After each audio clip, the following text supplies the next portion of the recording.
Hmm. Good morning, all of you. Am I audible? Okay. Respected Director Shri Samvartak Singh Ji, Additional Director Shri Sureen Bajaj Ji, Deputy Director Srimati Anshu Singla Ji, Shri Manoj Kaushik Sir, HOD, ET Wing, and all Sayogi and all diet mentors, BRCs, BOs, आप इन सभी का state review of mentoring में आप सभी का स्वागत है। मैं वेलकम करना चाहूँगा श्री मनोज कौशिक सर को कि वो इस मीटिंग की शुरुआत कीजिए। Manoj Kaushik sir. Thank you Deepak ji. आप सभी को नमस्कार। जैसे दीपक जी ने बताया कि ये हमारा स्टेट मेंटरिंग रिव्यू है और एससीईआरटी हरियाणा की ओर से, जिसमें हमारे सभी अधिकारियों की टीम हमारे डायरेक्टर एससीईआरटी श्री संवर्तक सिंह जी के नेतृत्व में पूरे मंथ एलिमेंट्री मेंटरिंग को एससीईआरटी से सुपरवाइज और मॉनिटर करते हैं। हमारे एडिशनल डायरेक्टर श्री सुनील बजाज जी, वो आज जो है वो ट्रैवलिंग में हैं और ज़रूर किसी न किसी समय पर वो इस पे जुड़ेंगे हमारी मीटिंग से। मैडम अंशु सिंगला जी जो सभी विभागों को उसके कंडक्ट को सभी विंग्स को एससीईआरटी के अंदर वो सुपरवाइज कर रही हैं।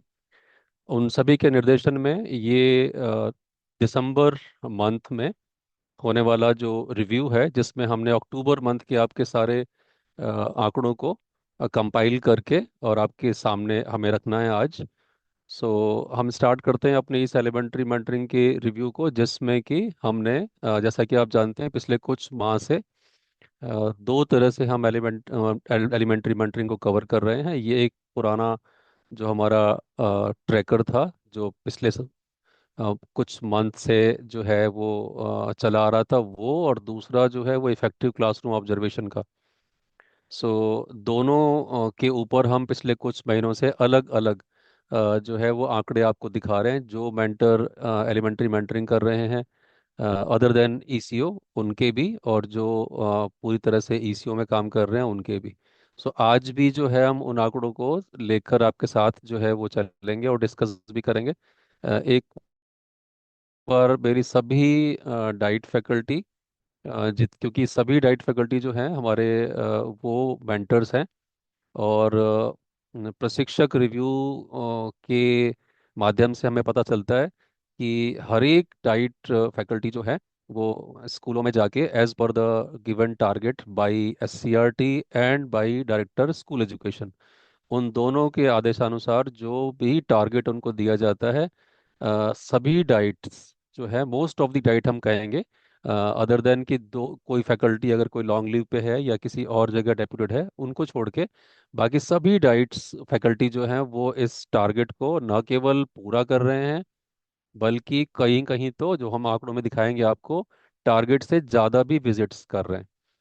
जो ये ओवरऑल ऑब्जेक्टिव है मेंटरिंग का, वो हम सभी ध्यान रखें कि हमें अपने स्कूल्स, जो भी हमारे जुरिडिक्शन के स्कूल हैं, सहयोगीज के लिए ब्लॉक का और डाइट्स के लिए डिस्ट्रिक्ट का, उन स्कूलों को अलग अलग समय पर उनकी अलग अलग क्लासों को, यानी क्लास फोर्थ से लेके क्लास एट तक के टीचर्स से हमें मिलना है, उनकी क्लास को ऑब्जर्व करना है, और ट्रैकर के क्वेश्चन की रिक्वायरमेंट के हिसाब से हमें ऑब्जर्वेशन करनी है या उनसे प्रश्न पूछने हैं।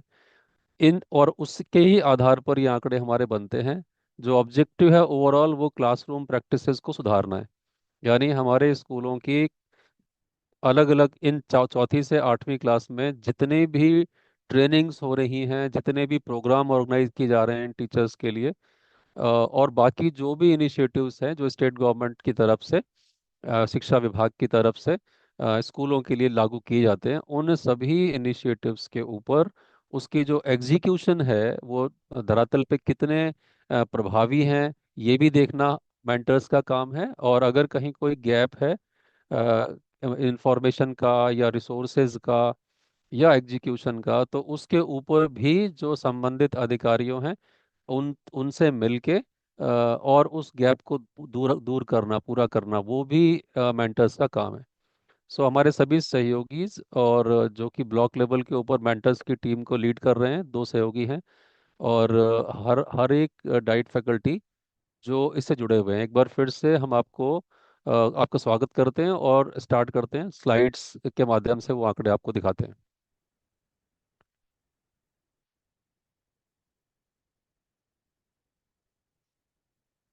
ये जो रिव्यू है, जिसके जो दो लेवल हैं, ब्लॉक और डिस्ट्रिक्ट के, वो आपके द्वारा किए जाते हैं। और पिछले कई वर्षों से लगातार ये प्रक्रिया जो है वो इन तीन लेवल्स के ऊपर लगातार चल रही है, ब्लॉक लेवल पे, डिस्ट्रिक्ट लेवल पे और स्टेट लेवल के ऊपर। ब्लॉक लेवल पे बीआरसी महोदय या बीओ साहब की अध्यक्षता में ये मीटिंग होती है, जिसमें सभी मेंटर्स का जुड़ना जरूरी है, मैंडेटरी है। डिस्ट्रिक्ट लेवल के ऊपर जो है वो डाइट प्राचार्य की उपस्थिति में सभी जो बीआरसीज हैं और सहयोगीज हैं उनका जुड़ना जरूरी है। और स्टेट लेवल की यानी आज की मीटिंग जो है वो डायरेक्टर एससीईआरटी के बिहाफ पे, जो एससीईआरटी की ईटी विंग ऑर्गेनाइज करती है, और उसमें सभी बीआरसी, सभी डाइट प्रधानाचार्य और ब्लॉक से सभी सहयोगी और डाइट के सभी मेंटर्स, उनका जुड़ना जो है वो मैंडेटरी है इसके अंदर, क्योंकि वो सभी इंडिविजुअली बहुत ज़्यादा कंट्रीब्यूट कर रहे हैं स्टेट के मेंटरिंग मैकेनिज्म में। नेक्स्ट। हम पहले लेते हैं इको मेंटरिंग को। जो इफेक्टिव क्लासरूम ऑब्जर्वेशन है वो एक ऐसा अप्रोच है जो आप सबने अब तक एक्सपीरियंस कर लिया है। हालांकि डाइट फैकल्टी की जो ट्रेनिंग है एक सर्टिफाइड मेंटर बनने की, वो ईसीओ के ऊपर वो अभी पेंडिंग है। उसमें से कई डाइट फैकल्टी का ट्रेनिंग होनी बाकी है। तो हम ऑनलाइन और ऑफलाइन दोनों तरीकों से बहुत ही जल्दी, यानी कि जनवरी के मंथ में ये वाला काम जो है वो करने वाले हैं। सो एलिमेंट्री मेंटरिंग और इको मेंटरिंग, जो आपको दो नाम सुनाई दे रहे हैं अभी, हम बहुत जल्दी जो है ये एक नाम में ये दोनों मर्ज हो जाएंगे और सभी के सभी इफेक्टिव क्लासरूम ऑब्जर्वेशन करना शुरू कर देंगे starting from February onwards. Overall जो ईसीओ का स्टेट डेटा है वो कुछ इस तरह से है। हम इसमें पिछले मंथ का भी आपको दिखा रहे हैं, just for the sake of comparison, कि अक्टूबर में जो टोटल ऑब्जर्वेशन हुए थे वो 13,057 हुए थे, जिसमें टारगेट इतना था, जिसमें से जो अचीव किया हमने टारगेट वो 12,633 का था। यानी 97% जो है वो अचीवमेंट का रेट था ऑब्जर्वेशन का। जबकि टोटल स्कूल की कवरेज जो थी टारगेट 8140 के अगेंस्ट 7779, यानी कि 96%। और जो डबल क्वार्टर वाइज देखा जाए तो 1544 के टारगेट को 1532 ने पूरा किया था, जो कि 99% बैठता है। नवंबर में उन्हीं सिमिलर पैरामीटर्स के ऊपर जो ये परसेंटेज है, ये दो एरिया में 99% हो गई है। एक तो ऑब्जर्वेशन की संख्या जो है वो बढ़ी है, और एक जो है डबल क्वार्टर वाइज जो कवरेज है वो भी बढ़ी है। और टोटल स्कूल कवरेज लगभग परसेंटेज उतनी ही है। सो इस वाले से हम एक चीज नोट कर ले, बिकॉज देखिए पूरी स्लाइड जब तक जैसे जैसे आपके सामने आती जाएगी, मैं सभी डाइट फैकल्टी से और सहयोगी से जो इसको ऑब्जर्व कर रहे हैं, मैं ये उम्मीद कर रहा हूँ कि आपने एक पेन पैड लिया हुआ होगा और जो एक्शनेबल पॉइंट्स हैं वो नोट करते रहोगे, क्योंकि आपको अपनी वाली जो रिव्यू है डिस्ट्रिक्ट और ब्लॉक लेवल का, उसमें इन बातों को हाईलाइट करने की बहुत ज़रूरत है। एक्चुअली मेंटरिंग हम कर ये रिव्यू हम कर क्यों रहे हैं? हम रिव्यू कर ही इसीलिए रहे हैं जिससे कि मेंटरिंग की का जो प्रोसेस है वो ना केवल एक स्ट्रक्चर में इंटीग्रेट हो जाए परमानेंटली, बल्कि उससे जो टीचिंग लर्निंग के अंदर हमें सुधार कर रहे हैं उसकी रिकमेंडेशन के ऊपर भी गौर किया जाए। तो जितने भी स्लाइड्स हमें कोई ना कोई इंसाइट देगी, तो हम सबसे रिक्वेस्ट है, आप सबसे रिक्वेस्ट है कि हम उस इंसाइट को नोट करते रहें कि भाई इससे हमें क्या शिक्षा मिल रही है, क्या लर्निंग मिल रही है।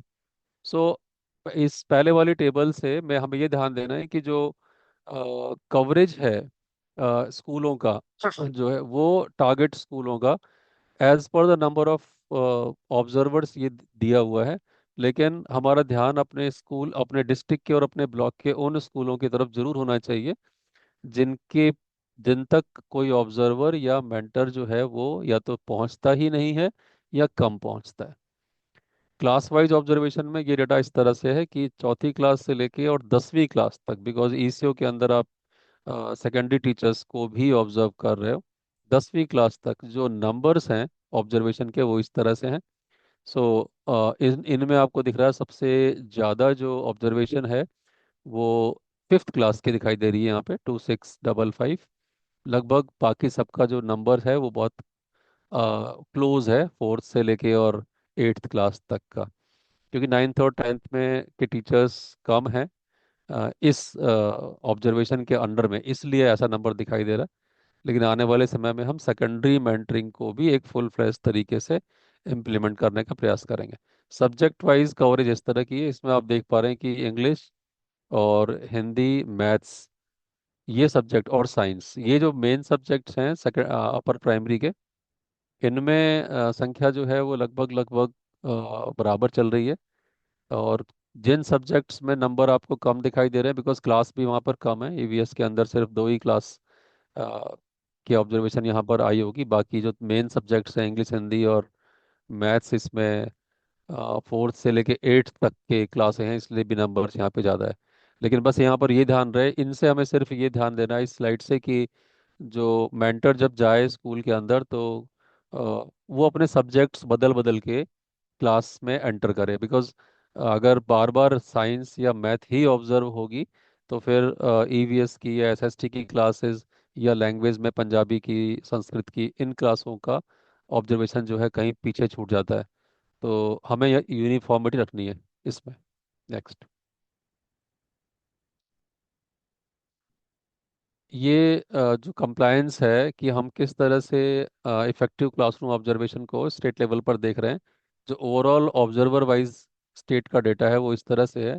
इसे हमने डिस्ट्रिक्ट वाइज आपको दिखाया है कि कितने टोटल ऑब्जर्वर्स डिस्ट्रिक्ट में अवेलेबल हैं, उसमें से कितने ऑब्जर्वर को एक्टिव बताया गया है डिस्ट्रिक्ट के द्वारा, और उन एक्टिव ऑब्जर्वर्स ने जो है उनका ऑब्जर्वेशन का टारगेट कितना था, और उस टारगेट को कितनों ने ऑब्जर्व किया, मतलब कवर किया, कितना उसमें से कवर किया है। तो अगर आप महेंद्रगढ़ को देखें इसमें, तो टोटल ऑब्जर्वर्स जो हैं इसमें अगर पूरे स्टेट लेवल के ऊपर 13-15 थे, तो महेंद्रगढ़ के 70 थे उसमें से, जिसमें से 69 एक्टिव थे।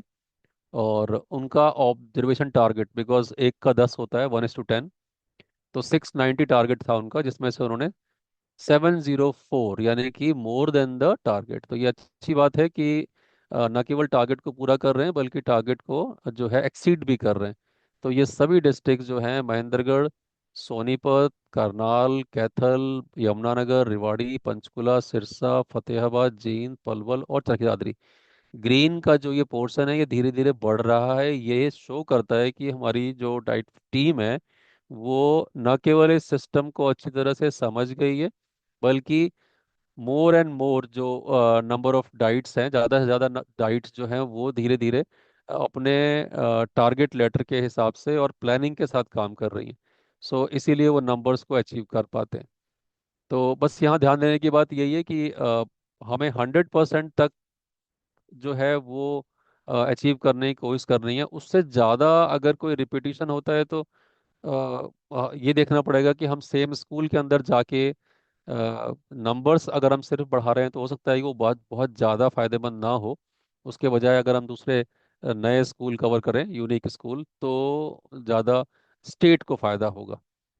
और बाकी के जो ये डिस्ट्रिक्ट्स हैं जो बॉटम में है वो भी जो है वो 95 और 97% के बीच में ही हैं, यानी बहुत ज़्यादा वहाँ उनका भी टारगेट कम नहीं है। लेकिन फिर भी हम ये कहेंगे कि भिवानी, हिसार, फरीदाबाद, अंबाला और नूह, ये वो डिस्ट्रिक्ट हैं जिन्होंने अपना जो तय टारगेट था, 310 जैसे नूह का था या 1240 जो है वो हिसार का था, तो 1:10 वाला जो काम है वो पूरा नहीं कर पा रहे हैं, वो किसी न किसी तौर पे उनका थोड़ा सा छूट रहा है।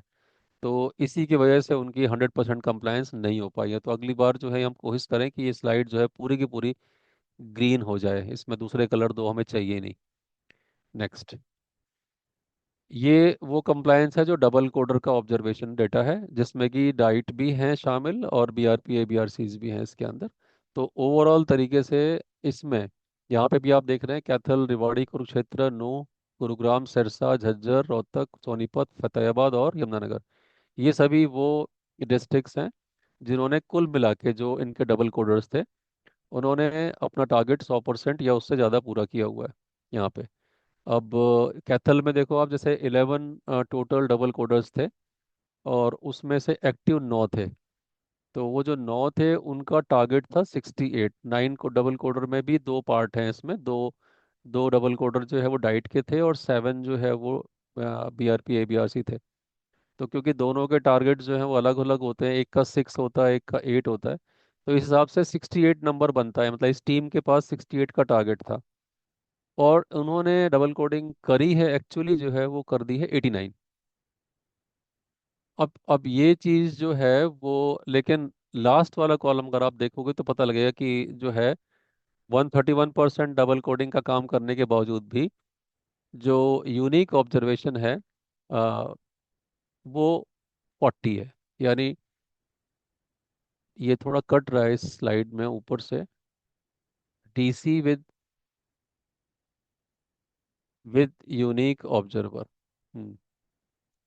सो ये जो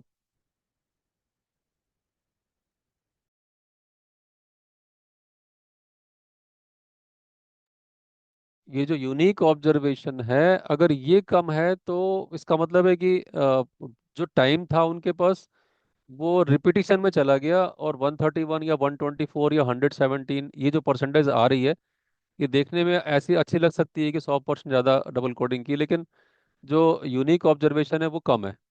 यूनिक ऑब्जर्वेशन देखिए नीचे वाले डिस्ट्रिक्ट्स के अंदर कहीं कहीं यहाँ पर 69 भी है ना, 68 है, 69 नीचे वाले डिस्ट्रिक्ट्स के अंदर, जबकि टॉपर वाले का जो है 40 ही है यहाँ पे।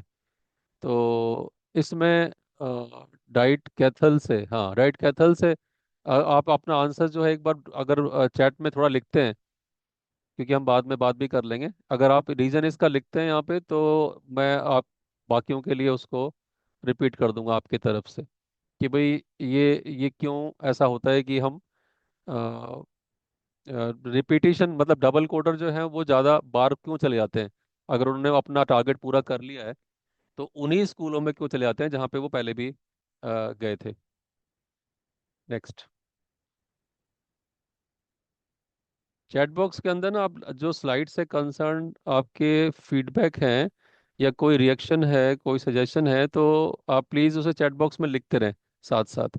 क्योंकि अभी क्या है, बीच में थोड़ा माइक ऑन करने से क्या होता है, फिर वो ये ड्यूरेशन मीटिंग की बहुत लंबी हो जाएगी। इसलिए थोड़ा आपके टाइम का ध्यान रखते हुए हम पहले अपना एक बार जो है ना ये डेटा आपको दिखा दें, उसके बाद लास्ट में ज्वाइन करा देंगे।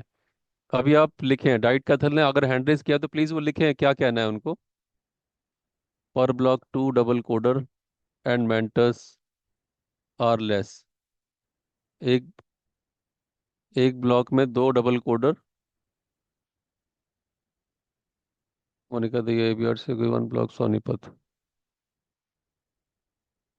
सुनील जी, ये नाम लिख के क्या हुआ इससे, इस नाम से क्या पता लगा। नेक्स्ट करो। हाँ, ये है टारगेट कंप्लीशन का। नाम ना लिखें अपना, प्लीज़ अपने इस चैट बॉक्स में अपना नाम ना लिखें, वो हम उसमें से निकाल लेंगे अटेंडेंस बाद में, जूम रिकॉर्डिंग से। एबीआरसी बीआरपी वाइज जो डबल कोडर है, अब देखिए पहले था टोटल, अब इसके हमने दो हिस्से कर दिए कि जो डबल कोडिंग का अभी आप चार्ट देख रहे थे पिछले वाली शीट में, उसमें बीआरपी एबीआरसी का क्या कंट्रीब्यूशन था और डाइट का क्या था, ये अलग अलग देखेंगे अब हम। तो अगर हम एबीआरसी बीआरपी को अलग करके देखें तो अब जो जो टॉप के डिस्ट्रिक्ट्स बनते हैं वो रिवाड़ी, नूह, कुरुक्षेत्र, कैथल, गुरुग्राम और सिरसा बनते हैं, जिन्होंने जो जिनका टारगेट है वो आप देख रहे हो 113% से लेके 125% तक है। चार इसमें टोटल एबीआरसी बीआरपी थे रिवाड़ी के, है ना, और इसमें से इनके पास टारगेट था 32 का, ईसीओ में 8 पर मेंटर के हिसाब से, और इन्होंने पूरा किया है 40 का, तो 125। तो ये भी वही वाली बात है, यहाँ पर भी हम यही कहेंगे, क्योंकि जो double coding with unique observer है वो कम है इसमें। इस वाले पार्ट के ऊपर भी देख सकते हैं वो। ये सुविधा हो सकती है आपको कि भाई आप नज़दीक के स्कूल में या उसी ऑब्जर्वर के साथ दोबारा चले गए। एक स्कूल में 3 टीचर हैं तो डबल कोडर हमारे साथ सभी टीचर कवर कर लेते हैं। हाँ, एक ही जगह पर। हाँ ठीक है, वो आपको विजिट बचती है जाने की। लेकिन स्कूल जो है वो एक ही हो जाता है, फिर वो स्कूल का नाम एक ही बार आता है ना। ऐसा करने से ऑब्जर्वेशन तो बढ़ जाती है बट स्कूल घटते हैं। तो अगर वो स्कूल बदल दिया जाए अगली बार तो अच्छा रहे, क्योंकि नंबर्स के हिसाब आज साथ साथ हम लोग ना क्वालिटेटिवली भी देखेंगे आज बार इस रिपोर्ट को। तो इस वाले में जो ABRC BRP में जो कम कंट्रीब्यूशन वाले डिस्ट्रिक्ट्स हैं वो हैं जींद, भिवानी, अंबाला और पलवल। ठीक है, इसमें आप देख रहे हो कि ये 81% से 88% तक अचीवमेंट ही है इनका। ये जैसे बाकी के डिस्ट्रिक्ट 100% से ऊपर जा चुके हैं, बहुत सारे डिस्ट्रिक्ट, ये यहाँ से आप यमुनानगर से अबाव जितना भी है ये सब 100% से ऊपर के हैं। तो यहाँ ऐसे भी डिस्ट्रिक्ट हैं हमारे जो अभी 100% अचीव नहीं कर पा रहे हैं। सोनीपत ने मैक्सिमम यूनिक ऑब्जर्वेशन करी है, अच्छा ये हाईलाइट कर रहे हैं आप 70 वाले को, यस बिल्कुल ठीक है। तो 70 वाले के लिए और 69 वाले जो हैं सिरसा, इन दोनों के लिए क्लैपिंग कर सकते हैं आप इस वाले में। यहाँ पर जसमिन जी लिख रही थी, हाँ ठीक है। सो ये चीज़ें हैं जो आपको इन पूरी टेबल्स में दिखाई देंगी, क्योंकि हर टॉपर डिस्ट्रिक्ट जो है वो हर चीज़ में और आइडियल तरीके से टॉप हो ये ज़रूरी नहीं है। नेक्स्ट वो डाइट। नेक्स्ट डाइट ये है। ये उन्हीं डबल कोडर का डाइट का जो कंट्रीब्यूशन था वो वाला पार्ट है इसके अंदर। अब यहाँ देख रहे हो आप, जैसे कैथल से लेके यमुनानगर तक की जो डिस्ट्रिक्ट हैं ये सारे वो डिस्ट्रिक्ट्स हैं जिन्होंने 100% अपना अचीव कर लिया, यानी डाइट फैकल्टी की तरफ से। लेकिन अब आप ये देखो यहाँ पर कि कैथल में 2 डबल कोडर हैं डाइट में, और diet double coder done at least one observation वो दोनों ने करी, और टारगेट था इनका 12, हाँ 2 × 6 12 था। और इन्होंने डबल कोडिंग की है 23। ये क्यों कर रहे थे बार बार डबल कोडिंग इस जगह पे? अब ये है तो टॉप के ऊपर, लेकिन जरूर ये जानना चाहेंगे हम कैथल से यहाँ पे कि ये इनका टारगेट सिर्फ 12 का था तो 23 डबल कोडिंग क्यों करनी पड़ी इनको? क्योंकि इसमें कुछ और काम कर सकते थे वो, ये वाले इस कैथल जो है वो चैट बॉक्स में एक बार लिख सकते हैं। देखिए दोबारा से नाम आया उनका इस बार में।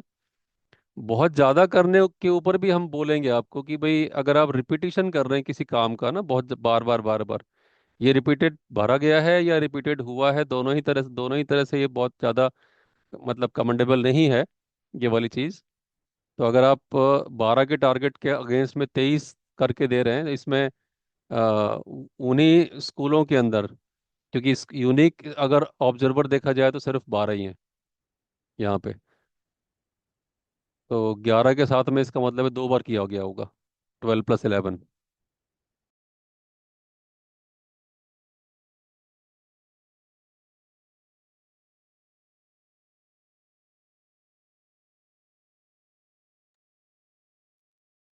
इसी इसी स्लाइड में जो लास्ट कॉलम आप देख रहे हो उस लास्ट कॉलम को अगर आप टारगेट से कंपेयर कर रहे हो यहाँ पे जितने इनको करने थे, तो फतेहाबाद 6 और 6, ठीक है, झज्जर, कुरुक्षेत्र, नूह, ये वाले। सो यूनिक वाले जो कोडिंग वाले हैं ना, यूनिक यूनिक ऑब्जर्वर वाले, ये नंबर्स, इन नंबर्स को देखते हुए मतलब आप थोड़ा बैलेंस भी करें इस चीज़ को। मतलब सिर्फ हमें काउंटिंग नहीं बढ़ानी है, थोड़ी क्वालिटी का ध्यान भी रखना है कि हम एक्चुअली कर क्या रहे हैं। मतलब हम सेम बात को रिपीट तो नहीं कर रहे हैं एक ही ऑब्जर्वेशन को या एक ही ऑब्जर्वर को। तो जितने ज़्यादा ऑब्जर्वर के साथ हम जा पाएंगे अलग अलग, तो वो एक ज़्यादा पर्पस सॉल्व करेगा। नेक्स्ट। ये चार नाम हमें ऐसे मिले हैं अपने डेटा में जिनका की डबल कोडर हैं वो, लेकिन जीरो डबल कोडिंग की है उन्होंने। ये चार नाम जो है, हम पिछले एक महीने में दो तीन बार हमने जो है फोन के थ्रू या मैसेज के थ्रू ग्रुप में ये सर्कुलेट किया था और कांटेक्ट करने की कोशिश भी की थी इनसे। तो जो अंबाला से बीआरपी हैं चारू, चरखी दादरी में डाइट फैकल्टी हैं ओम प्रकाश पंवार जी, और चरखी दादरी में ही डाइट फैकल्टी हैं सोमवीर जी, और जींद अलेवा ब्लॉक में बीआरपी है दिनेश कुमार। ये चार जो मेंबर्स हैं इनका डबल कोडिंग का रिकॉर्ड जीरो है। किसी कारणवश इन्होंने कोई भी काम नहीं किया डबल कोडिंग का, जिसमें से पहले का पता ये लगा है कि वो ऑन लीव थे मेडिकल के ऊपर। कौन? अंबाला की चारू। और इसके अलावा जो है इसमें not received any observer schedule. कौन कौन देगा इनको ऑब्जर्वर शेड्यूल? ये रिमार्क्स में डाला हुआ है रीजन जो बिजी शेड्यूल इन ट्रेनिंग। ये रीजन बिल्कुल एक्सेप्टेबल नहीं है Somvir ji. Busy schedule in training, training करने के लिए डाइट चरखी दादरी में मेंबर्स और भी हैं। और ये वर्क डिवीजन ऐसा होना चाहिए कि कोई किसी काम में बिल्कुल जीरो ना रहे, ऐसा नहीं होना चाहिए। हम ये जरूर नहीं कहते कि भाई आप सभी के सभी लोग हर काम के अंदर टॉप हो सकते हैं, लेकिन किसी किसी चैप्टर में बिल्कुल जीरो होना भी बिल्कुल ठीक नहीं है।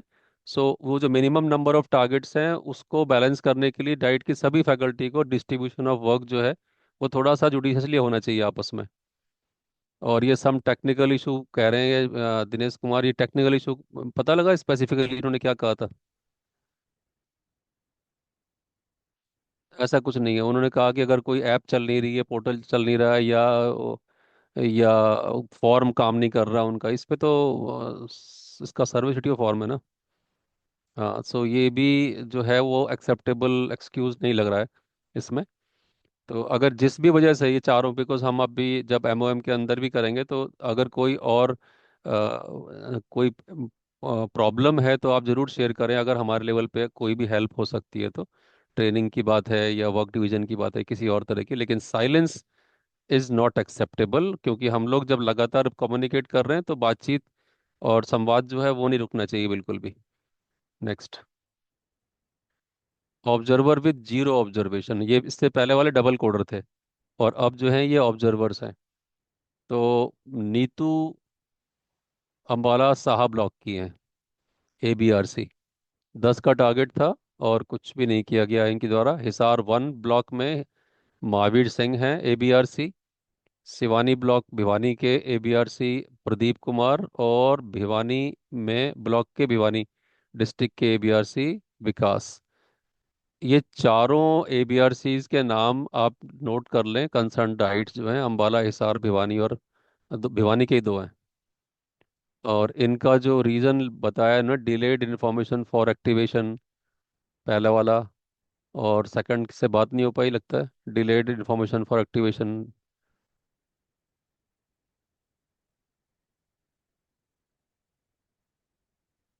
सो ये भी कम्युनिकेशन का गैप है कि अगर इनको पता नहीं हुआ, लगा डेब्यूट देर से हुए थे, उसके बाद काम का पता नहीं था इनको क्या करना है क्या नहीं करना है। तो इनको भी जरा जो है डिस्ट्रिक्ट रिव्यू के अंदर स्पेशली इनसे जो है रीज़न पूछ के, और जिससे कि आगे से ऐसा रिपीटेशन ना हो जिसमें जीरो आ रही है ऑब्जर्वेशन। नेक्स्ट। हाँ, अब जो है ना ये, इससे पहले का पार्ट आप देख रहे थे क्वांटिटेटिव, जिसमें कि हम कंप्लायंस को देख रहे थे कि किसने कौन सा कवर किया किसने नहीं किया। और ये पार्ट यहाँ से जो स्टार्ट हो रहा है, ये बिहेवियर्स विद हाई स्कोर्स और बिहेवियर्स विद लो स्कोर, यानी कि हमने जब आपने इफेक्टिव क्लास में ऑब्जर्वेशन की तो उसके अंदर अलग अलग बिहेवियर्स हैं। तो उन बिहेवियर्स के ऊपर जो स्कोर है वो टीचर्स का क्या है, ये डिटेल में अगली 3-4 स्लाइड हैं। मैं रिक्वेस्ट करूंगा कि हमारी तरफ से निकिता जी जो है वो एक बार इसको डिटेल में इन चारों स्लाइड को एक्सप्लेन कर दें एक बार। जी, thank you so much sir. नमस्कार आप सभी को। तो पहली बात तो ये देख के काफ़ी अच्छा लग रहा है कि हमारे जितने भी ऑब्जर्वर्स हैं, डबल कोडर्स हैं, उन्होंने काफ़ी मेहनत करी है नवंबर के महीने में और ओवरऑल 99% अपना टारगेट को कंप्लीट किया है। बट कंप्लायंस के अलावा ये जो हमारा क्वालिटेटिव फीडबैक जो आप जाके मेंटर्स को दे रहे हैं, टीचर्स की हेल्प कर रहे हैं, तो उसके लिए क्या है वो हम थोड़ा सा डिस्कस करेंगे। तो जो भी आपने नवंबर में ऑब्जर्वेशन करी, आपने फीडबैक दिया, उसके बेसिस पे ये पता लगा कि जो हमारा बिहेवियर जैसे 1.1 है कि teacher treats all student respectfully, वो 59% ऑब्जर्वेशंस में देखा गया कि हाई रेट हुआ है। तो वो बहुत अच्छी बात है कि हमारे जो टीचर्स हैं वो ऐसा बिहेवियर्स में एक्शंस लेके आ रहे हैं क्लासरूम में, जिनकी वजह से स्टूडेंट्स जो हैं क्लास में रिस्पेक्टफुली फील कर रहे हैं। ऐसे ही अगर हम 3.1 को देखें, जहाँ पे हम शिक्षक से यह एक्सपेक्ट करते हैं कि वो ऑब्जेक्टिव्स को क्लियरली आर्टिकुलेट करे और जितनी भी एक्टिविटीज़ करा रहे हैं वो उससे अलाइंड हो, तो वो 42% ऑब्जर्वेशन में ये देखा गया कि वो हाई पे जा रहा है। हाई मतलब कि उन्होंने ऑब्जेक्टिव भी बताया, या तो बोल के बताया, लिख के बताया, या बोर्ड पे लिखा, और जो भी एक्टिविटीज़ करवाई थी वो भी सारी अलाइंड थी। तो ये भी काफ़ी अच्छी ऑब्जर्वेशन देखी गई कि अराउंड 5,000 टीचर्स, आप नंबर भी देख सकते हैं, अराउंड 5,000 टीचर्स की क्लासरूम्स में ये देखा गया। 2.3 जहाँ पे हम बात करते हैं कि टीचर्स मिसबिहेवियर को रीडायरेक्ट करें। अब यहाँ पे क्योंकि 2.3 में आप सभी को पता है, आप सभी इको के ऑब्जर्वर्स जो मोस्टली हैं वो रह चुके हैं, कि ऐसा भी हो सकता है कि स्टूडेंट्स अच्छे से ऑलरेडी बैठे हों क्लास में, जिसकी वजह से हम उन्हें हाई दे रहे हों। तो 4,758 टीचर्स की क्लासरूम्स में हमें ये देखा गया। 2.1 की बात करें तो यहाँ पे हमें दिखने को मिल रहा है कि जो बिहेवियरल एक्सपेक्टेशंस होती है क्लासरूम में सेट करने की, तो वो भी हमने देखे कि 36% क्लासरूम्स में हाई थी वो। तो टीचर अच्छे से बता पा रहे हैं कि किस तरीके का बिहेवियर एक विद्यार्थी को कक्षा में करना चाहिए। अगर कुछ पूछना है तो कैसे पूछना चाहिए, क्या रेज हैंड करना चाहिए, या उनको किसी और तरीके का बिहेवियर उन्होंने बताया। तो ये काफ़ी कुछ अच्छा है जो हमें देखने को मिल रहा है। और ऐसे ही 3.3 हम देख सकते हैं कि टीचर्स जो हैं वो कनेक्शन बिल्ड कर पा रहे हैं स्टूडेंट्स की डेली लाइफ से या फिर किसी और कंटेंट लैंग्वेज से। तो ये काफ़ी अच्छी ऑब्जर्वेशंस हमें देखने को मिली। बट इसी के साथ साथ आपसे भी एक सवाल है, वो ये है कि टीचर्स ऐसा एग्जेम्पलीफाई कर रहे हैं तो वो कैसे कर रहे हैं, क्या बेस्ट प्रैक्टिसेस आपने देखी? जब आप ये भर रहे थे तो ऑफ कोर्स आपने हाई दिया दिया होगा, तो ऐसा क्या क्या आपको दिखा क्लासरूम में जिसकी वजह से आपने हाई दिया है, वो प्लीज़ आप चैट बॉक्स में ज़रूर शेयर करें, ताकि हम बाकी टीचर्स के पास भी ये इन्फॉर्मेशन पास ऑन कर सकें। जब तक आप चैट बॉक्स में डाल रहे हैं तब तक मैं थोड़ा सा जो लो परफॉर्मिंग हमारे जो बिहेवियर्स निकल के आए हैं उनके ऊपर भी थोड़ा सा डिस्कस करना चाहूँगी। तो यहाँ पे कुछ ऐसे बिहेवियर्स हैं जहाँ पे स्कोर जो है ओवरऑल वो लो दिया गया है। जैसे 9.2 की बात करें हम, जहाँ पे हम बात करते हैं कि टीचर्स को इंटरपर्सनल स्किल्स जो है वो बिल्ड करनी चाहिए विद्यार्थियों की। कैसे उनको खुद की तरह जगह पे रख के सोचना चाहिए, कैसे दूसरों की भावनाओं के बारे में जानना चाहिए। तो वो देखा गया कि 70% क्लासरूम्स में वो लो है। तो टीचर ने ऐसा कुछ किया ही नहीं जिसकी वजह से इंटरपर्सनल स्किल्स जो है जो वो बिल्ड हो। तो 12,000, जैसे सर अभी मनोज सर ने जब शुरुआत करी थी हमें बताया था अराउंड 12,800 हमारी ऑब्जर्वेशंस हुई। उनमें से 8,000 ऑब्जर्वेशंस में ये देखा जा रहा है ऑलमोस्ट 9,000, 8,998 है। तो ऐसा क्या हो रहा है उन क्लासरूम्स में, और अगर ऐसा हो रहा है तो हमें उन्हें कैसे इम्प्रूव करना चाहिए? तो वो भी आप प्लीज़ चैट बॉक्स में डालिए कि अगर 9.2 इतना ज़्यादा लो जा रहा है, उसके लिए आप एज ए मेंटर आप टीचर्स को क्या फीडबैक दे सकते हैं। सिमिलरली अगर हम 9.3 देखें, जहाँ पे हम बात करते हैं पीयर इंटरेक्शन की, 9.2 फिर भी ऐसा है कि वो बिहेवियरल में पर्सनल स्किल्स को लाना थोड़ा सा मुश्किल हो सकता है, बट 9.3 ऐसा है जो पीयर इंटरेक्शन में डालना है। तो 67% क्लासरूम्स में वो भी हमारा लो जा रहा है। तो आप प्लीज़ चैट बॉक्स को एक्टिवली यूज़ कीजिए।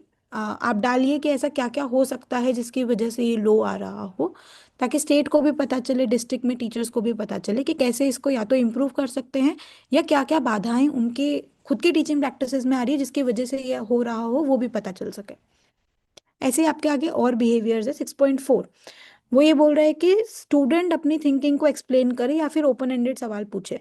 अब जब हमने 6.3 देखा था उसमें हमें ये दिखा था कि वो ज़्यादा लो नहीं गया है, मतलब 31% ही लो था वो। मतलब टीचर जो है वो थिंकिंग टास्क तो दे रहे हैं, 50% मीडियम में आ रहे थे, तो थिंकिंग टास्क तो जा रहा है, बट वो स्टूडेंट क्यों नहीं कर रहे हैं वो देखना थोड़ा इम्पोर्टेंट है। कि 65% क्लासरूम में हमने ये देखा कि स्टूडेंट्स को ही थिंकिंग टास्क करने करा नहीं उन्होंने, या फिर ओपन एंडेड सवाल नहीं पूछा, तो दोनों ही मायने हैं। पर अगर टीचर दे रहे हैं थिंकिंग टास्क, चाहे वो मीडियम लेवल का हो चाहे वो हाई लेवल का हो, तो बच्चे क्यों नहीं कर रहे हैं, ये एज अ मेंटर हमें थोड़ा और सोचना चाहिए और ज़्यादा देखना चाहिए क्लासरूम में।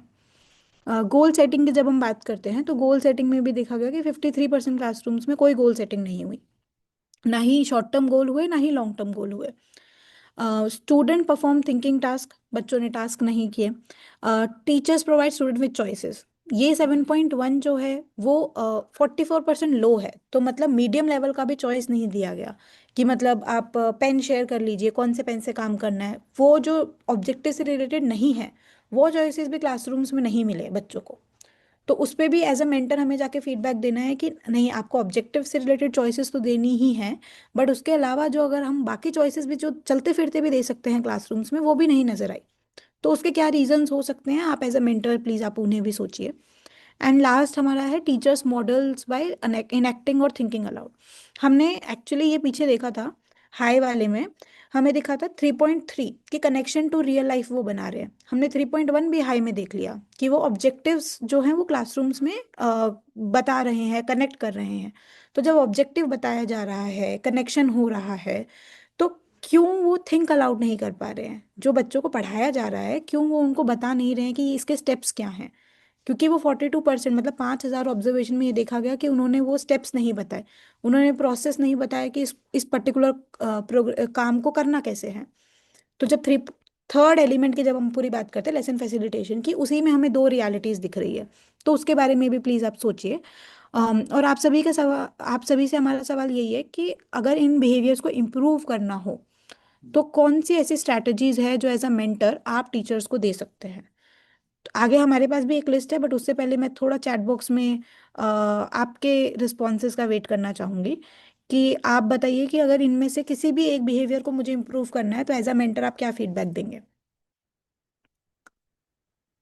नवरत्न सर ने बोला कि after monitoring mentor should dialogue with teacher about positive behaviour and also discuss about suggestion should be best practices. जी सर, बात करने से अध्यापक को भी लगता है कि ये बहुत जरूरी काम हो रहा है। जी, बात तो हम कर रहे हैं, एज अ मेंटर हम फीडबैक देते हैं क्लासरूम के बाद में, बट आप क्या फीडबैक दे रहे हैं, मतलब इसको अगर इम्प्रूव करना है तो क्या फीडबैक आप दे सकते हो वो हम देख रहे हैं। पूर्वा मैम ने बोला है group task and individual task, ठीक है। अम, पंचकुला से मैम ने बोला है, मोनिका मैम ने, we will have to give some orientation for these aspects. जी मैम, तो हम नेक्स्ट विजिट्स पे जा रहे हैं तो हम ये बता सकते हैं कि ओवरऑल स्टेट की रियलिटी ये है, तो आपको क्या किन किन बिहेवियर्स पे और फोकस करना है और कैसे कर सकते हैं। दीपक सर ने बोला है कि pedagogical shift from traditional lecture method to activity based और experiential learning. Thank you so much sir. जैसे सर बता रहे हैं कि उनको ये भी बताना ज़रूरी है कि ट्रेडिशनल मेथड सिर्फ बता देना कि कक्षा में आज हम क्या करने वाले हैं, इसके अलावा एक्टिविटी बेस्ड होना चाहिए, थिंक अलाउड होना चाहिए, इंटरपर्सनल स्किल्स को बिल्ड करना चाहिए, पीयर इंटरेक्शन होना चाहिए।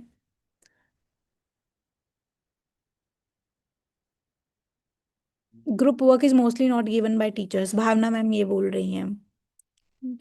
जी, मैम अगर ऐसा हो रहा है नॉट गिवन, तो आप एज अ मेंटर क्या फीडबैक देंगे। मतलब वो टीचर फिर आपको सामने से बोलेंगे कि हमें तो टाइम ही नहीं मिलता है जी ये करने का। तो जब वो ये बोल रहे हैं कि हमें टाइम नहीं मिलता है, तो उसमें हम कैसे छोटी छोटी एक्टिविटीज करा के ये कर सकते हैं, वो आप सोचिए कि एज अ मेंटर आप उनको कैसे बता सकते हैं कि 2 मिनट में भी एक पीयर इंटरेक्शन हो सकता है। जरूरी नहीं है उसके लिए पूरे 15 मिनट के क्लासरूम में हमें सेक्शन डिवाइड करना पड़े। देखो, पंचकुला से मोनिका जी लिख रही हैं कि teachers are improving on many aspects, will imbibe with time, with more practices in future. यानी ये बहुत एक पॉजिटिव फीडबैक है और पॉजिटिव इम्पैक्ट भी है फील्ड में, कि अगर हम बिहेवियरल पार्ट में इतनी चीज़ों को ऑब्जर्व कर रहे हैं और ये बातें डिस्कस भी हो रही हैं टीचर्स के साथ में, तो टीचर्स नेक्स्ट ऑब्जर्वेशन में जरूर इम्प्रूव होके आते हैं, उनको पता लग जाता है कि भाई ये चीज़ ऑब्जर्व हो रही है।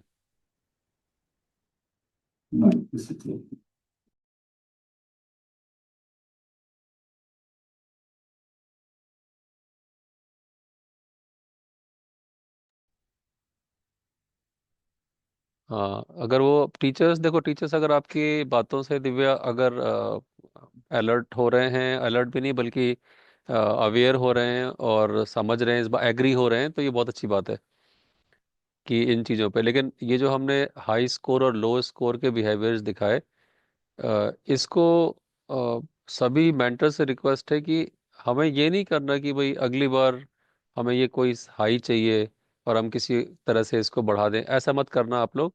ये क्वालिटेटिव पार्ट जो है ना, ये बिल्कुल रियल रिफ्लेक्शन रखना। अगर टीचर नहीं कर रहा है तो ना सही, ये रेड आने दो, अगर 2 बार आए, 3 बार आए, 10 बार आए, आने दो, लेकिन आना वही चाहिए जो कि आप ऑब्जर्व कर रहे हो, और अभी तक फिलहाल वही आ रहा है। सो हाँ, ये जरूर है कि ये एरिया बता रहे हैं हमें कि हमें अपने टीचर्स के साथ में, जैसे आप एज अ मेंटर, आप एक छोटे से ग्रुप ऑफ टीचर्स की ओरिएंटेशन भी कर सकते हो ना, मीटिंग भी कर सकते हो उनके साथ में।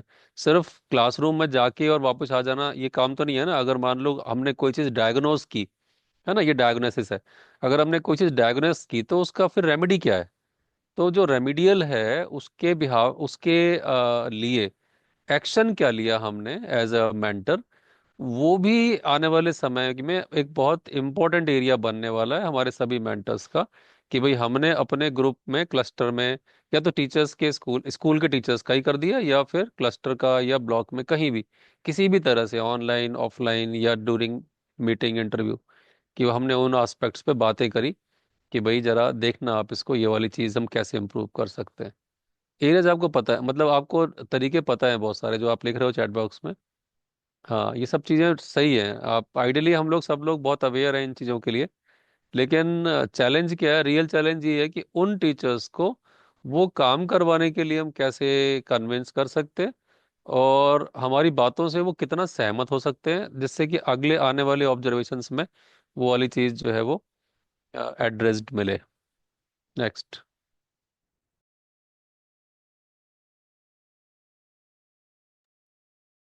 जी।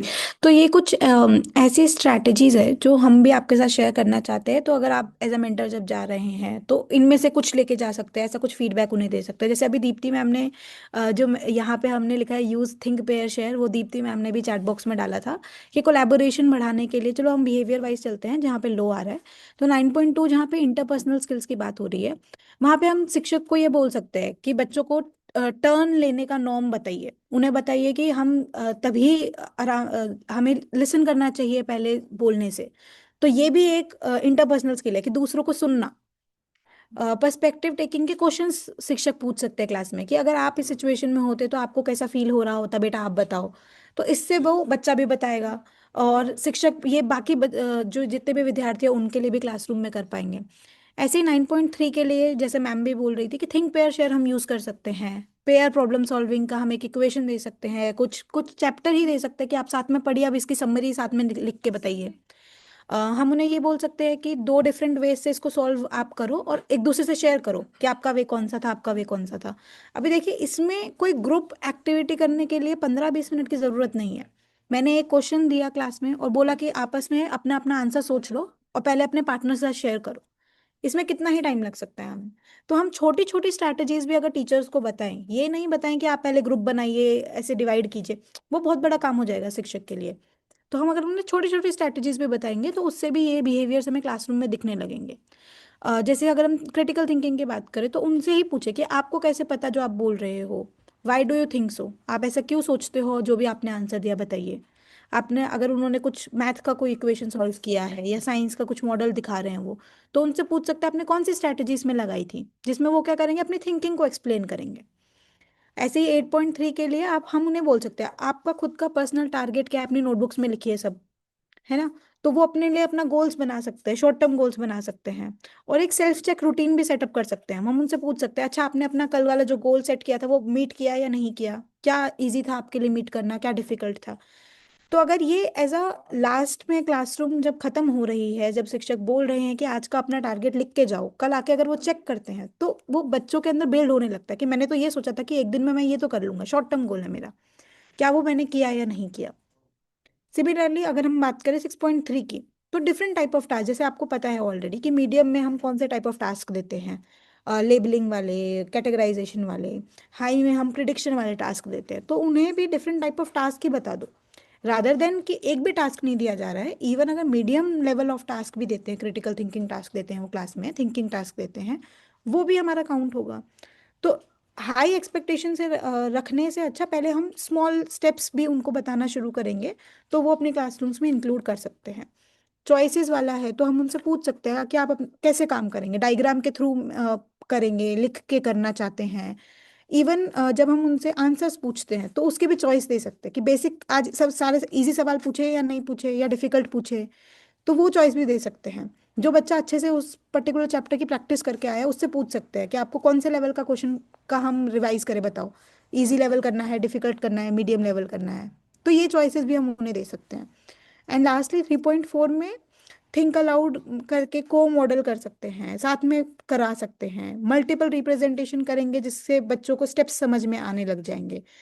आप जो रीजनिंग डाल रहे हो उस रीजनिंग के स्टेप्स को आप बताइए कि मैंने ये चीज ऐसे करी है, तो देखिए मैंने ये स्टेप्स करे हैं, आपको भी ऐसे ही करने हैं। तो जब बच्चा ये देखता है कि अरे मेरे शिक्षक ने ये 4 स्टेप किए थे, तो मैं वो 4 तो एटलीस्ट करूं।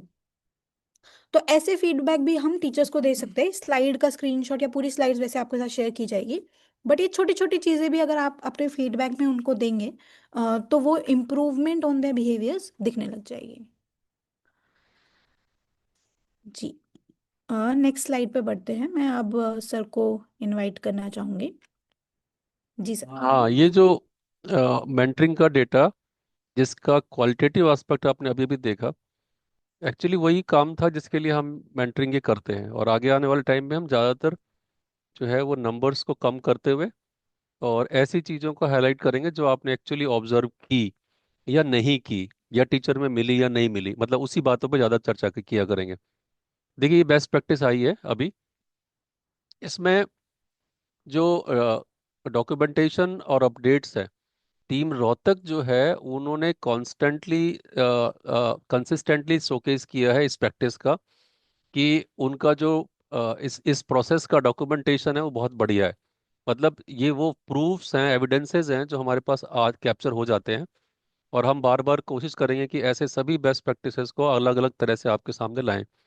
तो रोहतक की टीम के लिए जो है बहुत बहुत बधाई जानी चाहिए, और सबकी तरफ से बाकी लोगों को भी ऐसा करना है कि भाई जो प्रोसेस है वो वेल डॉक्यूमेंटेड रहो। दूसरा है पंचकुला डाइट। पंचकुला डाइट से पीओसी हैं डॉक्टर मोनिका। ये अपने एक्टिवली बहुत ज़्यादा, मतलब व्हाट्सएप ग्रुप में मोटिवेट करने में, और अपने जो मेंटर्स हैं उनको उनके साथ जो है लगातार टच में रहती हैं। तो ये जो मोटिवेशन है और जो अकाउंटेबिलिटी है, ये अगर सभी जगह ऐसी आती रहे तो बहुत बढ़िया रहेगी। और है और जगहों पे भी, हमने कुछ एग्जांपल्स दिए हैं आपको। तो पंचकुला और रोहतक इस स्लाइड के अंदर जो है दोनों बहुत बहुत बधाई के पात्र हैं। दूसरी बेस्ट प्रैक्टिस है जो नोट्स टेकिंग वाली प्रैक्टिस है। दो हमने बहुत अच्छे जो है एग्जाम्पल्स यहाँ पे देखे हैं। एक तो संजय जी हैं बीआरपी सिरसा में, और दूसरे किरण दरोलिया जी हैं बीआरपी सोनीपत में। इनके आप देख रहे हो कि जो डिटेल्ड नोट्स टेकिंग है, ये this is effective and consistent note taking by double coders to ensure all teaching practices are recorded and feedback is given align to the tool. ठीक है। सो आप लोगों ने बहुत बारीकी से टूल को यहाँ पे सीखा समझा है। तो हमें समय के साथ साथ वो समझ बढ़ानी है, गहरी होनी है। तो हमें उस प्रैक्टिस को किसी भी तरह से, मतलब टाइम के साथ ऐसा ना हो कि हम सोचे कि बस वो ट्रेनिंग का पार्ट थी, बाद में करने की जरूरत नहीं है। नहीं, प्रैक्टिस के टाइम पे वो सब कुछ दिखना चाहिए। तो इन दोनों जो मेंटर्स हैं, संजय जी और किरण डोरिया जी को भी इको मेंटरिंग के इस मंथली रिव्यू में एससीईआरटी की तरफ से बहुत बहुत बधाई। ये एक तरह से हम हमारी तरफ से ऑनलाइन सर्टिफिकेट ही जा रहा है उनके पास, ये जो आप देख रहे हो स्क्रीन के ऊपर। नेक्स्ट। हम्म। हाँ, बोल। जी, इसमें आप एक छोटी सी पॉइंट को आप प्लीज नोटिस करें। जैसे कि हम नोट्स में देख सकते हैं, ट्रेनिंग के दौरान आपको बताया गया था नोट टेकिंग के डिफरेंट स्ट्रैटेजीज होती है, टेली मार्क्स करना, स्क्रिप्टिंग करना, एनेक्डोट्स करना। तो आपको वो सारी दिख रही है यहाँ पे। जैसे किरण मैम के नोट्स की फोटो में आपको दिख रहा है कि बेटा कितनी बार बोला गया, तो मैम ने वो काउंट लिखा है। ऐसे उन्होंने बिहेवियर्स को लिखा है कि 3.1 में बोलकर करा, पाठ्य पुस्तक को यूज किया। 5.1 का उन्होंने लिखा है कि शब्दों को ठीक से बताया गया है, थोड़ा सा और इम्प्रूवमेंट कर सकते हैं। तो आप ये भी देख सकते हैं कि स्पेसिफिक जो फीडबैक जब हम देते हैं वो तभी दे पाते हैं जब हम नोट्स स्पेसिफिक ले पाते हैं। और नोट टेकिंग की जो स्ट्रैटेजीज है वो काफ़ी खूब अच्छे से संजय सर ने और किरण मैम ने यहाँ पे शोकेस की है। तो आप सभी से भी यही उम्मीद है, जब आप कर रहे हैं तो आप भी नोट्स डिटेल लें ताकि फीडबैक आप अच्छे से शिक्षक को दे पाएं।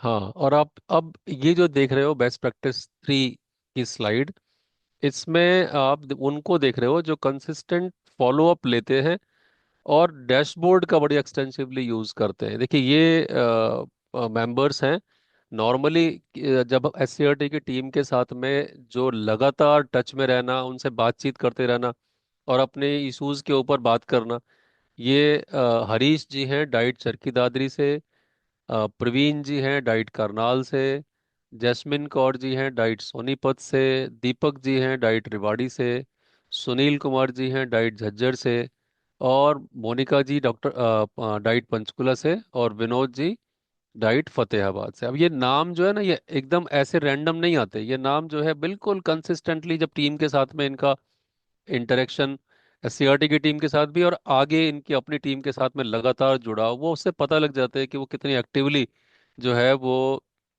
डेटा को, टूल को यूज कर रहे हैं और जो फॉलोअप्स हैं अपनी टीम के साथ में ले रहे हैं। तो इन सभी के लिए जो है वो तालियां एक बार फिर से आनी चाहिए यहाँ पे इस वाली स्लाइड के लिए। जितने भी देखिए आप लोग मेंटर्स, यहाँ पे 170 मेंटर्स हैं इस समय, और ये आपके सामने सिर्फ 7 मेंटर का नाम आया। हर बार आएगा, ऐसे ऐसे मेंटर्स के नाम यहाँ पे आएंगे जो उस महीने में इस तरह से काम कर रहे होंगे। तो ये कम से कम इनके लिए जो है बार बार बार अलग अलग सभी की तरफ से क्लैपिंग आनी, वर्चुअल क्लैप आनी चाहिए।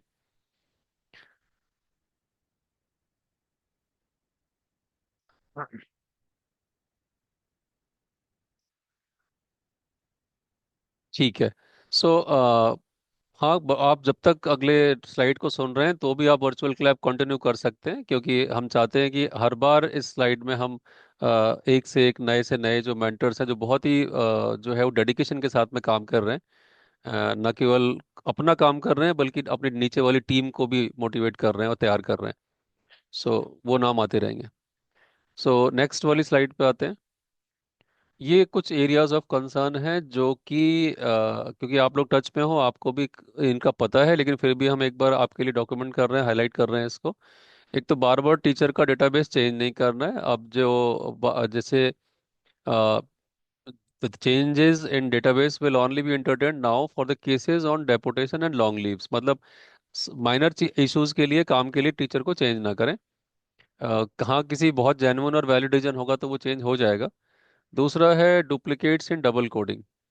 सो इसमें हमने देखा है कि the few double coders are doing joint visits and double coding with observer at the same time. This practice is not efficient neither for the teacher nor for the objective of the state of this programme. ये बात हमने उस समय जब double coder की बहुत ज़्यादा high percentage दिखाई दे रही थी ना, उसमें आपको बताया था, वही वाली बात है यहाँ पे। सो आप ज़्यादा इस चीज़ के लिए परेशान ना हो कि आपको नंबर्स बढ़ानी है अपनी या अपने डाइट की, इससे ज़्यादा कुछ होना नहीं है। क्योंकि वो जो नंबर्स बढ़ाने का टाइम था ना, वो ये पिछले 1 साल से ये काम कर रहे हैं, वो ओवर हो गया। अब हम सभी लोगों को सभी काम का पता चल चुका है। वो काम 10 करें या 200 करें, इस बात से फर्क अब नहीं पड़ेगा हमें। पहले पड़ रहा था कि जब हम जीरो से नॉन जीरो की तरफ बढ़ रहे थे या धीरे धीरे नंबर बढ़ा रहे थे। अब हमें इस बात से फर्क पड़ेगा कि जो 10 काम कर रहे हैं वो क्या कर रहे हैं और उसका असर क्या हो रहा है, और जो 100 कर रहे हैं वो कौन सा काम नहीं कर पा रहे हैं दूसरा, नंबर्स बढ़ाने की वजह से। सो ये जो बात है ये डबल कोडिंग के लिए भी है। और तीसरा है optimum use of time of for observation. जो इसमें आप देख रहे हो कि as per the previous data analysis most of the observations are conducted in last week of month. देखो क्योंकि मंथली टारगेट्स हैं, मंथली रिव्यू हो रहा है यहाँ पे, तो आपको लगता होगा कि फिर मंथ पूरा होने से पहले अपना टारगेट पूरा कर लें। एक तरह से ये ठीक है कि चलो टीम जो है अपना टारगेट पूरा कर रही है या ज़्यादा अच्छा काम कर रही है, लेकिन सब कुछ लास्ट वीक में होना ठीक नहीं है। अगर किसी और मंथ में, किसी स्पेसिफिक मंथ की बात करें जिसमें फेस्टिवल की लीव्स वगैरह होती हैं, तब तो वो जस्टिफाइड लगता है। लेकिन नॉर्मली हम लोग इसको ना पूरे मंथ में यूनिफॉर्मली डिस्ट्रीब्यूट करें अपने डिस्ट्रिक्ट के बजाय जो है, मंथ के बजाय जो है वीकली टारगेट अपनी टीम को दें पूरा करने के।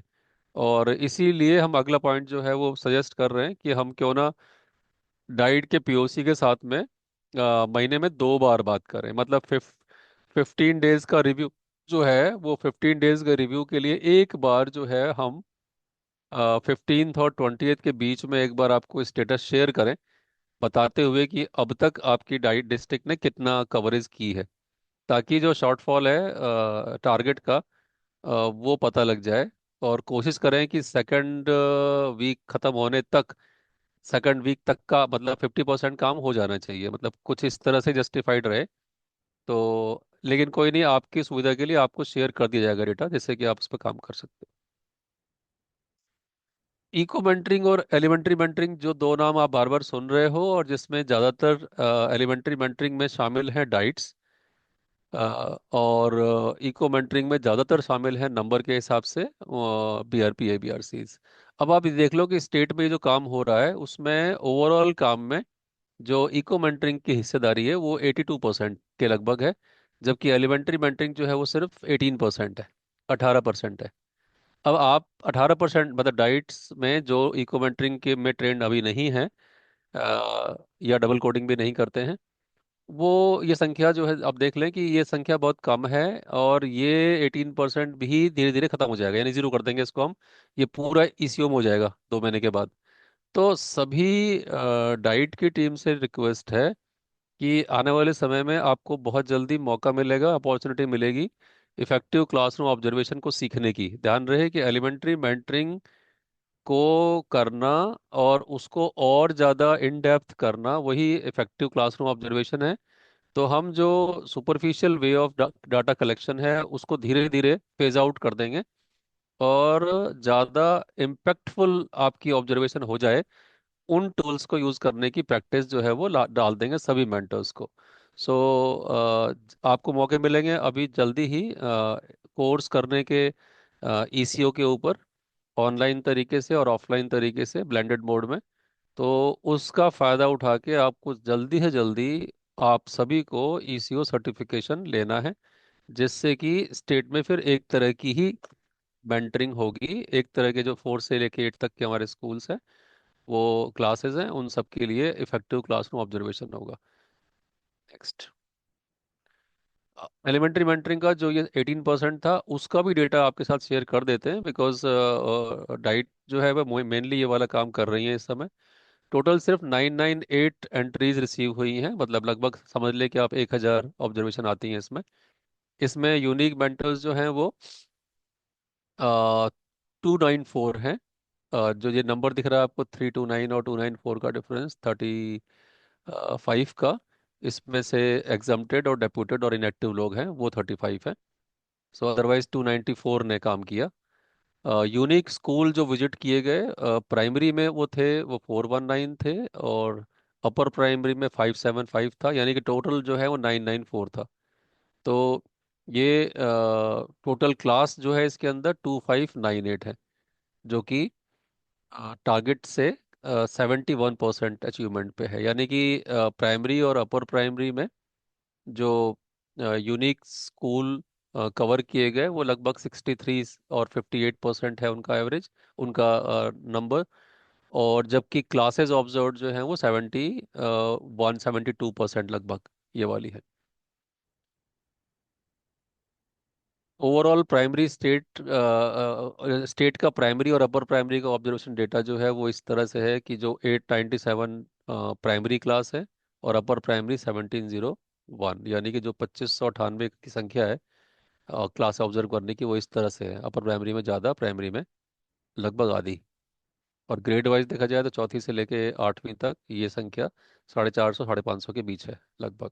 टोटल जो है 2598 को डिवाइड करें तो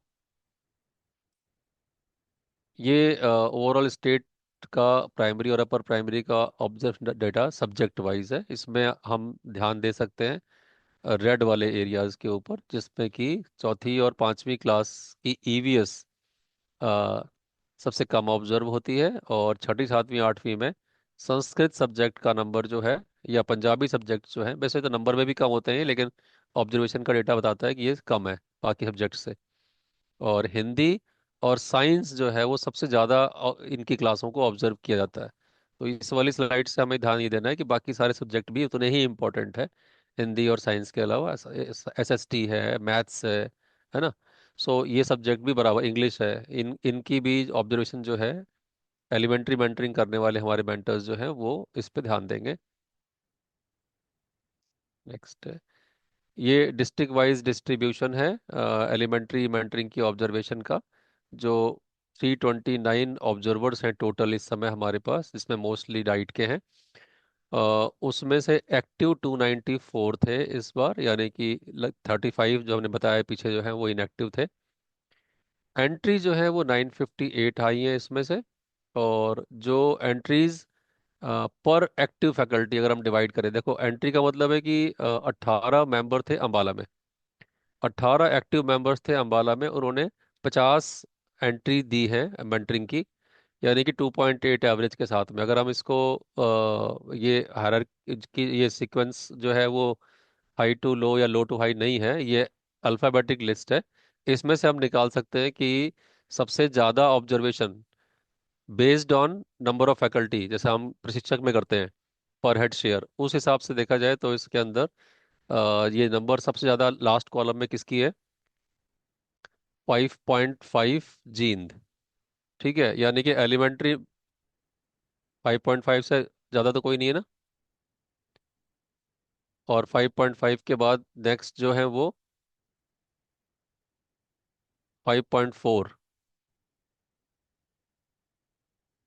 5.4, 5.1, 4.7, 4.6।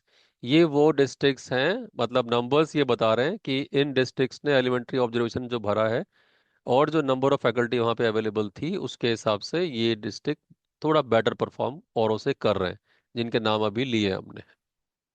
सो वो नाम जो है फिर से एक बार बोल दे, 5.5 जीन, ठीक है, और रेवाड़ी 5.4, और उसके बाद 4.7, 5.1 झज्जर, फिर 4.7 फतेहाबाद, 4.6 गुरुग्राम, यहाँ तक।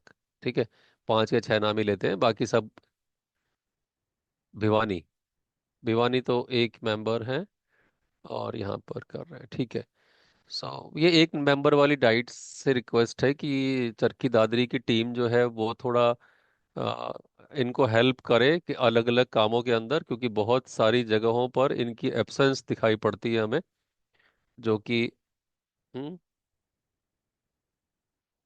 अच्छा, भिवानी में जो ये एक नंबर है वो सिर्फ, क्योंकि एलिमेंट्री मेंटरिंग का है ये, तो ये एबीआरसी का नाम है ये वाला। वो उधर है डबल कोडर में, हाँ। नहीं, मैं इन जनरल बोल रहा हूँ भिवानी के लिए, कि भाई बाकी की जो बाकी ट्रेनिंग प्रोग्राम्स और सब जगह है वहाँ पे, कई जगहों पर वहाँ से जो पार्टिसिपेशन है वो नहीं दिखा पाते। और दूसरी तरफ चरखी दादरी के अंदर टीम अवेलेबल है, और वहाँ पर कई बार जो है वो पर्याप्त संख्या में लोग उपलब्ध रहते हैं, लेकिन यहाँ पर वो भिवानी कवर नहीं कर पाते। नेक्स्ट, हाँ, ये कंप्लायंस डाटा है ओवरऑल डाइट मेंटर्स का, जो कि रिवाड़ी में जो है वो ही एक डिस्ट्रिक्ट है जो 100% के साथ में कंप्लीट है एलिमेंट्री मेंटरिंग में। जो 285 टोटल टारगेट है उसमें रिवाड़ी का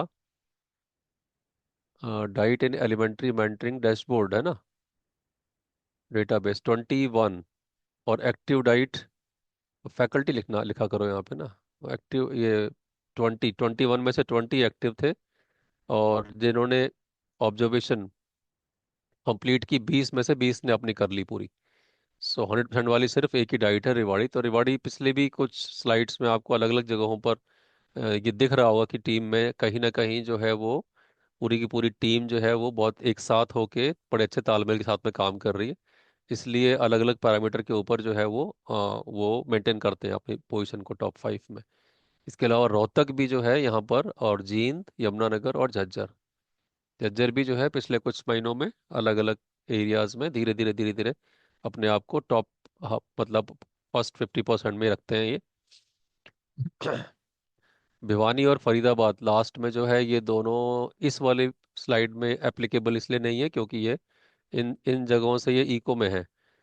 इस एलिमेंट्री मेंटरिंग में ये एप्लीकेबल नहीं है इनके लिए। पंचकुला, अच्छा, ये जीरो वाले जरूर बोलने पड़ेंगे। पंचकुला, पलवल, हिसार और चरखी दादरी।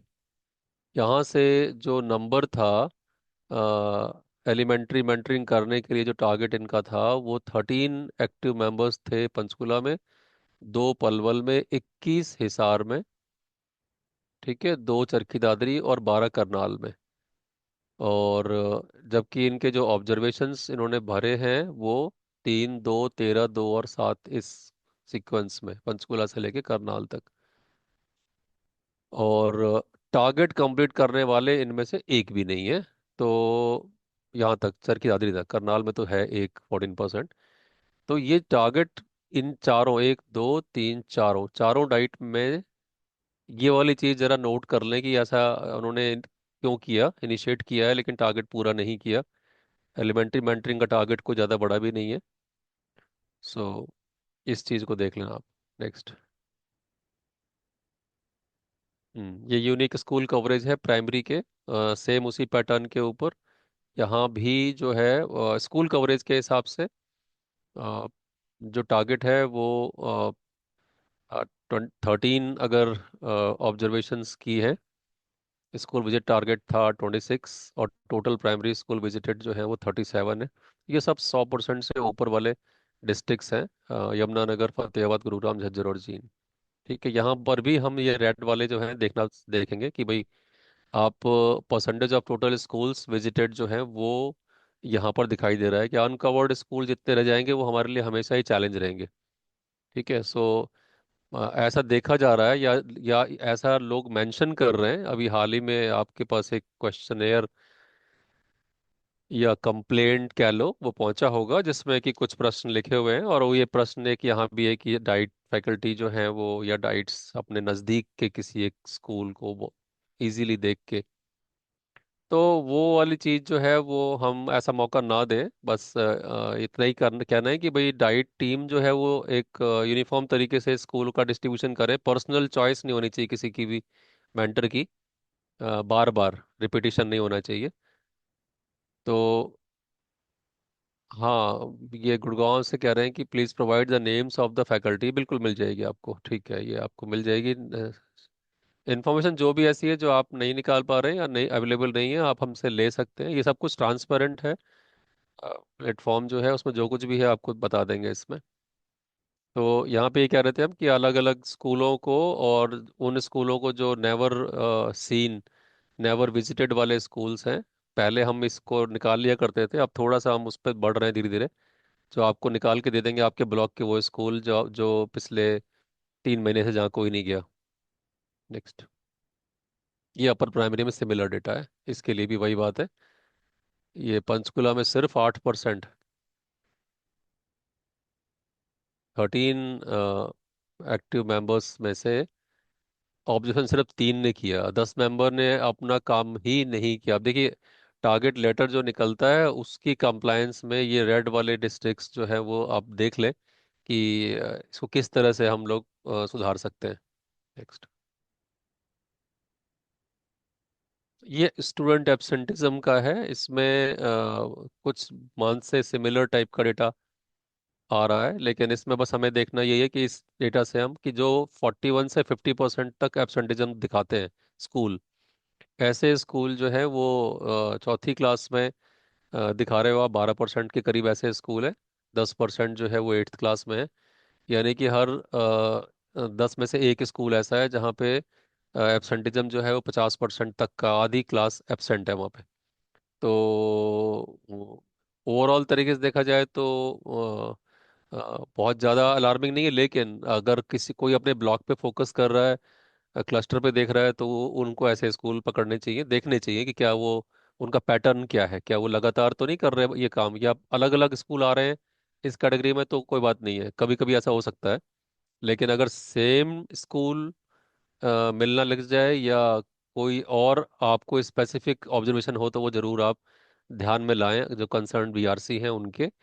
और कंसर्न डाइट जो है वो इसको हाईलाइट करें डिस्ट्रिक्ट एलिमेंट्री एजुकेशन ऑफिसर्स की मीटिंग में।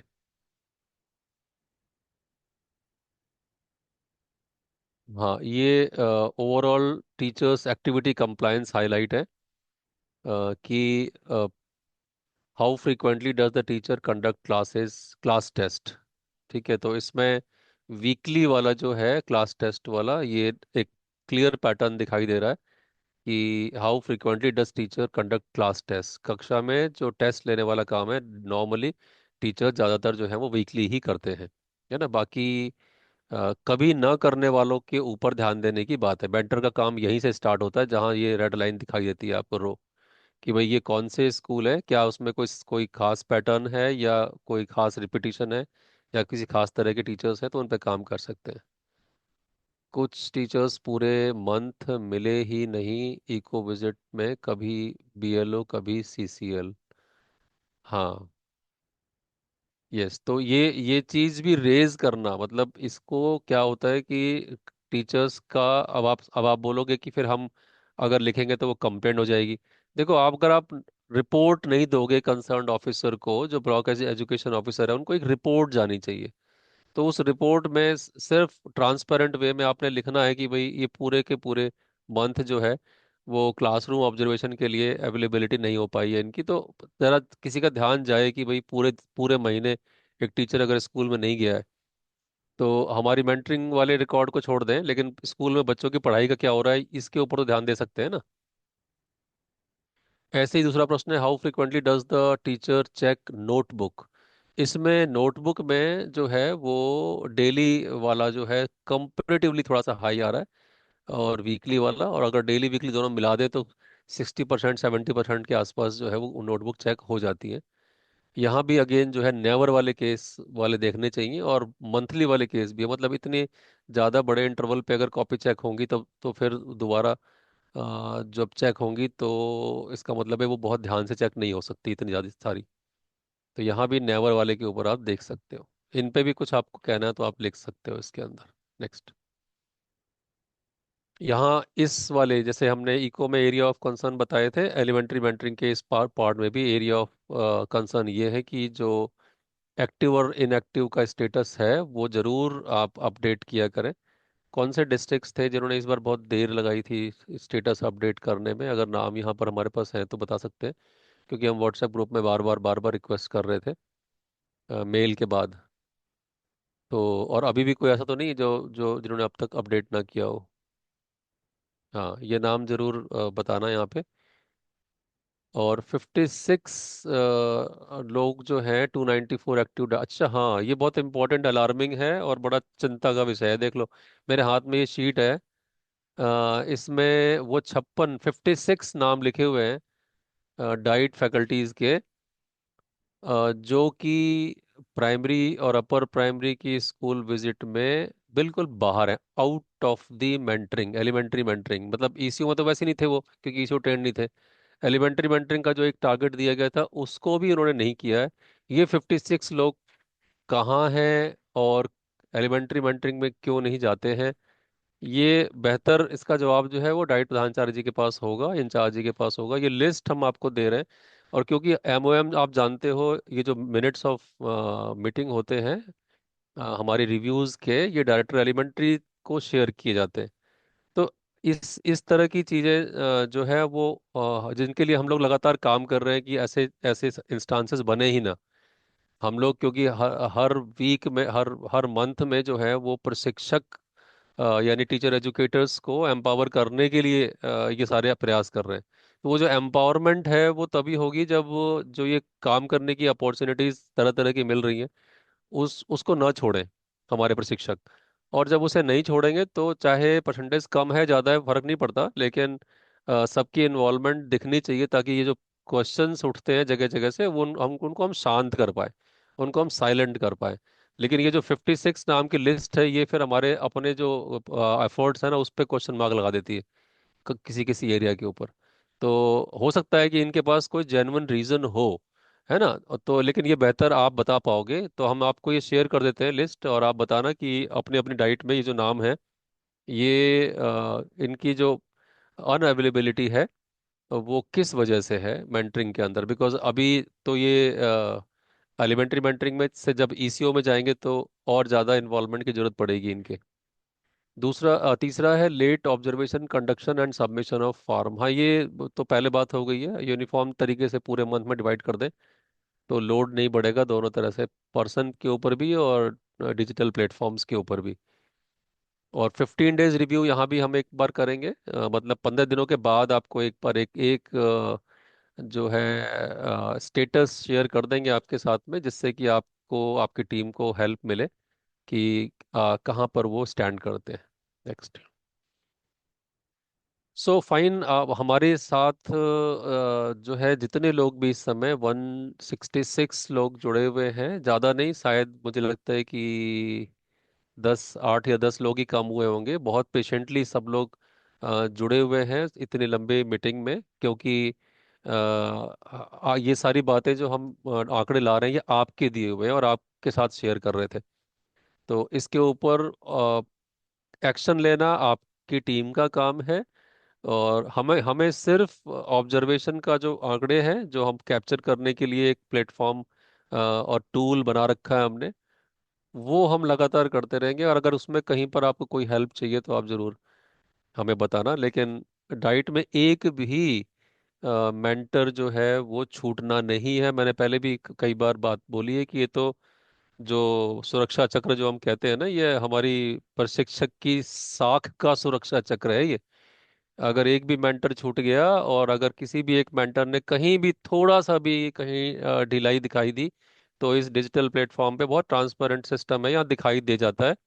और फिर वो उस जिले के नाम चला जाता है, यानी कि पूरी डाइट टीम को उसका एवरेज देखना पड़ता है, और एज अ होल एससीईआरटी को और पूरे टीचर एजुकेशन सिस्टम को ही वो चीज़ झेलनी पड़ती है। तो हम लोग अगर हम कॉन्स्टेंटली इस पे काम कर रहे हैं तो ओवरऑल तरीके से अगर अब सिनेरियो देखा जाए तो बहुत मजबूती आई है पूरे सिस्टम के अंदर। हमारी सारी 22 डाइट प्लस एससीईआरटी के इस जो है, इसकी वजह इसमें पहले से डॉक्यूमेंटेशन और जो ओवरऑल एम्पावरमेंट है वो बहुत बेहतर हुआ है, बहुत बेहतर हुआ है। और इसको हम पूरे डेटा के साथ दे सकते हैं। अभी आपके पास एक प्रश्न गया हुआ है, उसका जवाब आप लोग एससीईआरटी को भेज रहे होगे। हम चाहते हैं आपका अपना वर्जन आए, उसके बाद हमारा भी पूरी तरह से सपोर्ट होगा डेटा के साथ कि हमारी ये डाइट्स जो है वो इतना इतना इतना काम कर रही हैं, यानी कि अभी भी जो स्ट्रेंथ है उसके हिसाब से कई कई गुना काम वो लोग कर रहे हैं। बस थोड़ा सा माइनर सा जो है रीडिस्ट्रीब्यूशन ऑफ वर्क कहीं कहीं पर वो करने की और देखने की जरूरत है, बाकी ओवरऑल तरीके से ठीक है। हाँ, वो जितेंद्र जी ये लिस्ट आपको जरूर दे देंगे इसके अंदर। ठीक है। एब्सेंटिज्म रेट को आप रिड्यूस नहीं कर सकते, एब्सेंटिज्म रेट को आप संबंधित अधिकारी यानी कि सीआरसी और बीआरसी के ध्यान में ला सकते हैं। आपको स्टूडेंट के रीजन कि वो किस रीजन से हरियाणा से बाहर चले, ये वो सब ठीक है, वो सारे फैक्टर्स सभी जगहों के लिए।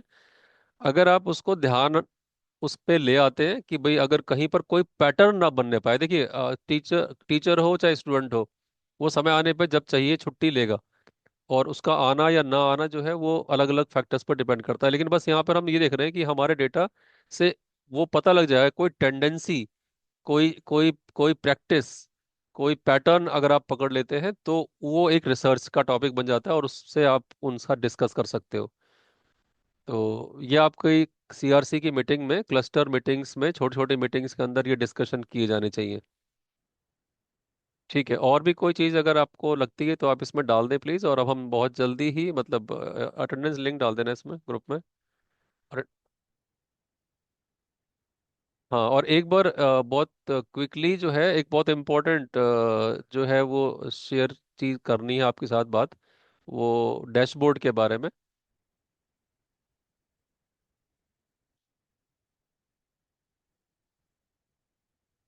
हाँ, कुछ पॉइंट ये थे, एक तो ये था जो आपने में से कई लोगों ने ये रिक्वेस्ट की थी कि 3 से कम भी कहीं अगर बच्चे मिलते हैं किसी स्कूल के अंदर तो बच्चे ही कम है वहाँ पे तो हम क्या करें, इसलिए मेंटरिंग का फॉर्म हम वही भर देते हैं। तो उसमें थोड़ा सा हमें स्ट्रिक्ट होना पड़ेगा। देखिए अगर पाँच से कम बच्चों वाला स्कूल है तो आप या तीन बच्चे, चार बच्चे, दो बच्चे बैठे हुए हैं, तो उसमें आप इतना ज्यादा लंबा ऑब्जर्वेशन ना तो करें, ना उसको करने का कोई बहुत ज्यादा बेनिफिट मिलेगा, क्योंकि टीचर भी पूरी तरह से, यानी पूरे एक आइडियल फॉर्मेट में उस क्लास को नहीं ले पा रहा होगा। तो एज अ मेंटर, अगर हम अपने एफर्ट को, अब हमारी जो स्किल है मेंटरिंग की, उसको किसी और स्कूल में लगाएं, किसी और कक्षा में लगाएं जहाँ पे आपको सफिशिएंट नंबर ऑफ स्टूडेंट मिले, तो आप उन स्कूलों को अवॉइड करें। एग्जाम करने वाली बात नहीं है कि भाई वो भी मान लिया जाए आपका। आगे से हम सभी ये कोशिश करें एज ए मेंटर कि हम उन स्कूलों में ना जाएं, मतलब उन स्कूल, उन क्लासों को अवॉइड करें जहाँ तीन से कम बच्चे बैठे हुए हैं। ठीक है। अब निकिता, एक बार जो डैशबोर्ड है उसको यूज करना क्विकली एक बार बता दे, और फिर हम मीटिंग को वाइंड अप करेंगे अगले बस 5 मिनट के लिए।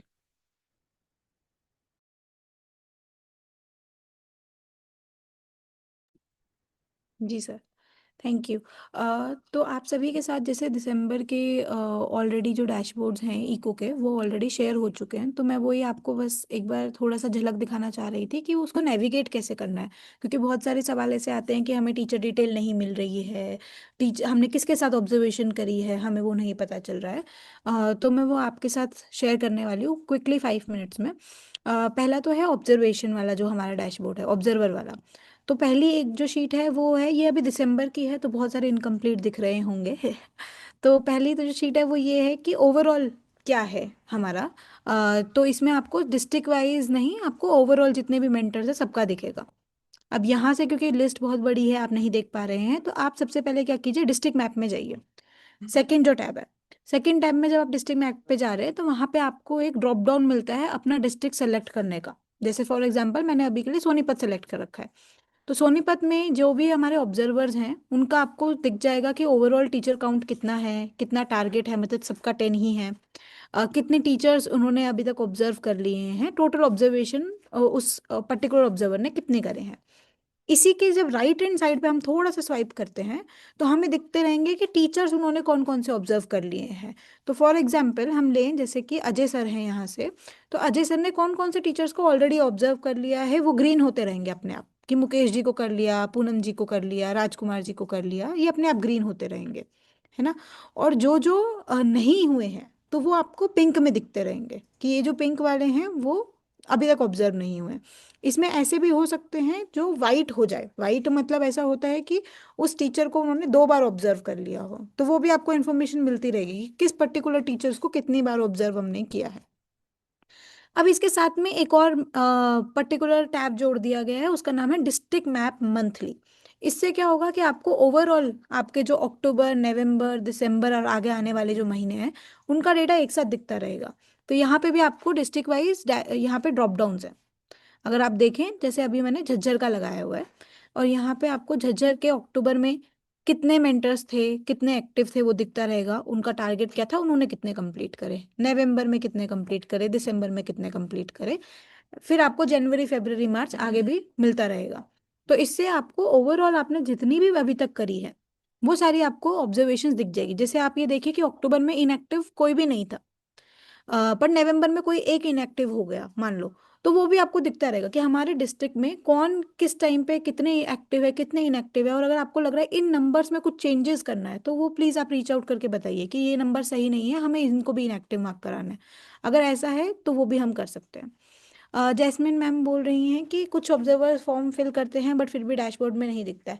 हाँ, तो मैम कभी कभी ऐसा होता है कि सब एक साथ बहुत ज़्यादा लोग भर रहे होते हैं तो शायद जो सर्वर है वो थोड़ा स्लो हो जाता है, बट नेक्स्ट डे पे वो सारे दिखने लग जाते हैं। और ऐसी जो भी रिक्वेस्ट आती है उनको हम रेगुलरली चेक करते रहते हैं। हम ये भी ट्राई करेंगे कि आगे से ऐसा ना हो। इसके साथ साथ में आपको फिर डिस्ट्रिक्ट वाइज ये टैब्स दिख रहे हैं आपके, कि अम्बाला का टैब अलग है, भिवानी का अलग है, चरखी दादरी का अलग है, ये सारे आपको टैब्स दिख रहे हैं। इसमें आपको पर्टिकुलर जो महीना चल रहा है उसका डेटा दिखता रहेगा। तो दिसंबर चल रहा है तो अभी दिसंबर का दिख रहा है, बट अगर आपको ओवरऑल पहले महीने के भी देखने हैं तो आप डिस्ट्रिक्ट मैप मंथली में जाइए। अगर आपको इस महीने के टीचर्स देखने हैं कि दिसंबर महीने के टीचर कौन से हैं तो आप डिस्ट्रिक्ट मैप में जाइए, आप अपना डिस्ट्रिक्ट सेलेक्ट कीजिए। और जैसे देखो मैंने यहाँ पे सोनीपत सेलेक्ट किया हुआ था, अभी यहाँ पे कोई मेंटर हैं ऑलरेडी, उन्होंने फरीदाबाद सेलेक्ट कर लिया, तो वो फरीदाबाद के जितने भी हमारे टीचर्स हैं उनकी डिटेल आपको मिलती रहेगी। अब मैं एक साथ आपको डबल कोडर का भी दिखा देती हूँ। डबल कोडर वाली दिख रही है अभी? हाँ, तो डबल कोडर वाले में भी एक चेंज किया है, वो ये किया है कि आपको डिस्ट्रिक्ट वाइज ओवरऑल में आपको सबका दिखता है कि ओवरऑल ये हमारे डबल कोडर्स हैं। इनमें से अक्टूबर में कौन एक्टिव थे, किन्होंने कंप्लीट किया, वो सब दिखेगा। नवंबर में किया, दिसंबर में किया, वो आपको दिख रहा है। डिस्ट्रिक्ट में जब हम दूसरे टैब में आते हैं, सेलेक्ट डिस्ट्रिक्ट, उसमें आप अपना डिस्ट्रिक्ट सेलेक्ट कर सकते हैं। तो जैसे सोनीपत अभी किया हुआ है मैंने, अब हिसार कर दिया। तो हिसार में कौन सा डिस्ट्रिक्ट है, ब्लॉक कौन सा है, क्या डेजिग्नेशन है, क्या नाम है, उन्होंने अक्टूबर में कितनी करी, नवंबर में कितनी करी, दिसंबर में कितनी करी, वो आपको दिखता रहेगा। और अगर आपको ये जानना है कि मैंने किस ऑब्जर्वर के साथ करी, डबल कोडिंग भी मैंने किस ऑब्जर्वर के साथ करी, अगर वो भी करना है तो वो भी एक ऐड कर दिया गया। जैसे टीचर्स के लिए, ऑब्जर्वर्स के लिए टीचर नाम दिख जाते हैं, वैसे आपको आपका ऑब्जर्वेशन डेट और टीचर आईडी दिख जाएगा, और ऑब्जर्वर आईडी भी दिख जाएगा कि किस ऑब्जर्वर के साथ आपने ऑब्जर्वेशन करी थी। तो ये एक नया ऐड हुआ है आपके डबल कोडर वाले डैशबोर्ड में। उसके लिए क्या करना है, पहले सबसे पहले अपना डिस्ट्रिक्ट सेलेक्ट करना है। तो हमने मानो भिवानी सेलेक्ट किया, उसके बाद आपको डबल कोडर भी सेलेक्ट करना पड़ेगा। भिवानी के डबल कोडर को सिलेक्ट किया, अभी इनका दिख गया कि नीलम जी हैं, उन्होंने इन इन ऑब्जर्वर के साथ करी, इस डेट को करी और इस टीचर को ऑब्जर्व किया अक्टूबर में। नवंबर में उन्होंने इनके साथ किया, दिसंबर में अगर अभी तक नहीं किया इसलिए यहाँ पे कोई डेटा शो नहीं हो रहा है। तो आपको आपके खुद की जो डबल कोडिंग है उसका भी इंफॉर्मेशन यहाँ पे मिल जाएगी, जो कि पहले नहीं मिल पाती थी। तो ये जो दोनों डैशबोर्ड्स है वो आपके साथ में हैं, आप प्लीज़ इनको यूज़ कीजिए। अगर आपको पूरे डिस्ट्रिक्ट का देखना है तो आप डबल कोडर का बस नाम हटा दीजिए, तो भिवानी के सारे पूरे जितने भी डबल कोडर्स हैं उनका आ जाएगा। स्पेसिफिक देखना है तो आप पर्टिकुलर ऑब्जर्वर को सिलेक्ट कर सकते हैं, डबल कोडर को सिलेक्ट कर सकते हैं और उनकी विजिट को देख सकते हैं।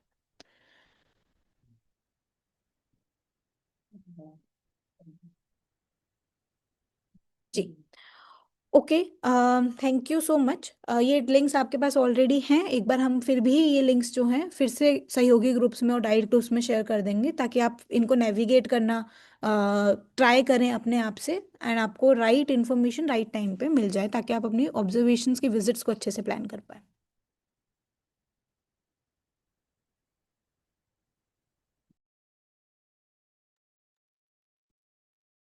ठीक है। अब लास्ट में हम बस एक रिक्वेस्ट करेंगे कि अगर कोई बहुत ज़रूरी पॉइंट अगर ऐसा कोई हो जो रह गया हो डिस्कस करने से, और चैट बॉक्स के थ्रू भी वो बात नहीं उठ पाई हो, तो ऐसा कोई यूनिक अगर कोई ऐसा कोई एक बिल्कुल डिफरेंट क्वेश्चन है तो आप हैंड रेज करके और माइक ऑन कर सकते हैं बोलने के लिए। और अगर ऐसे कुछ हमें दिख जाए हैंड रेज, तो हम कोई भी ऐसा पॉइंट जो मेंटरिंग से संबंधित हो, मेंटरिंग के डैशबोर्ड और मेंटरिंग के ट्रैकर संबंधित कोई ऐसा पॉइंट है तो आप रेज कर सकते हो। दीपक जी त्रिवाड़ी से, इनका माइक अनम्यूट कर दो एक बार।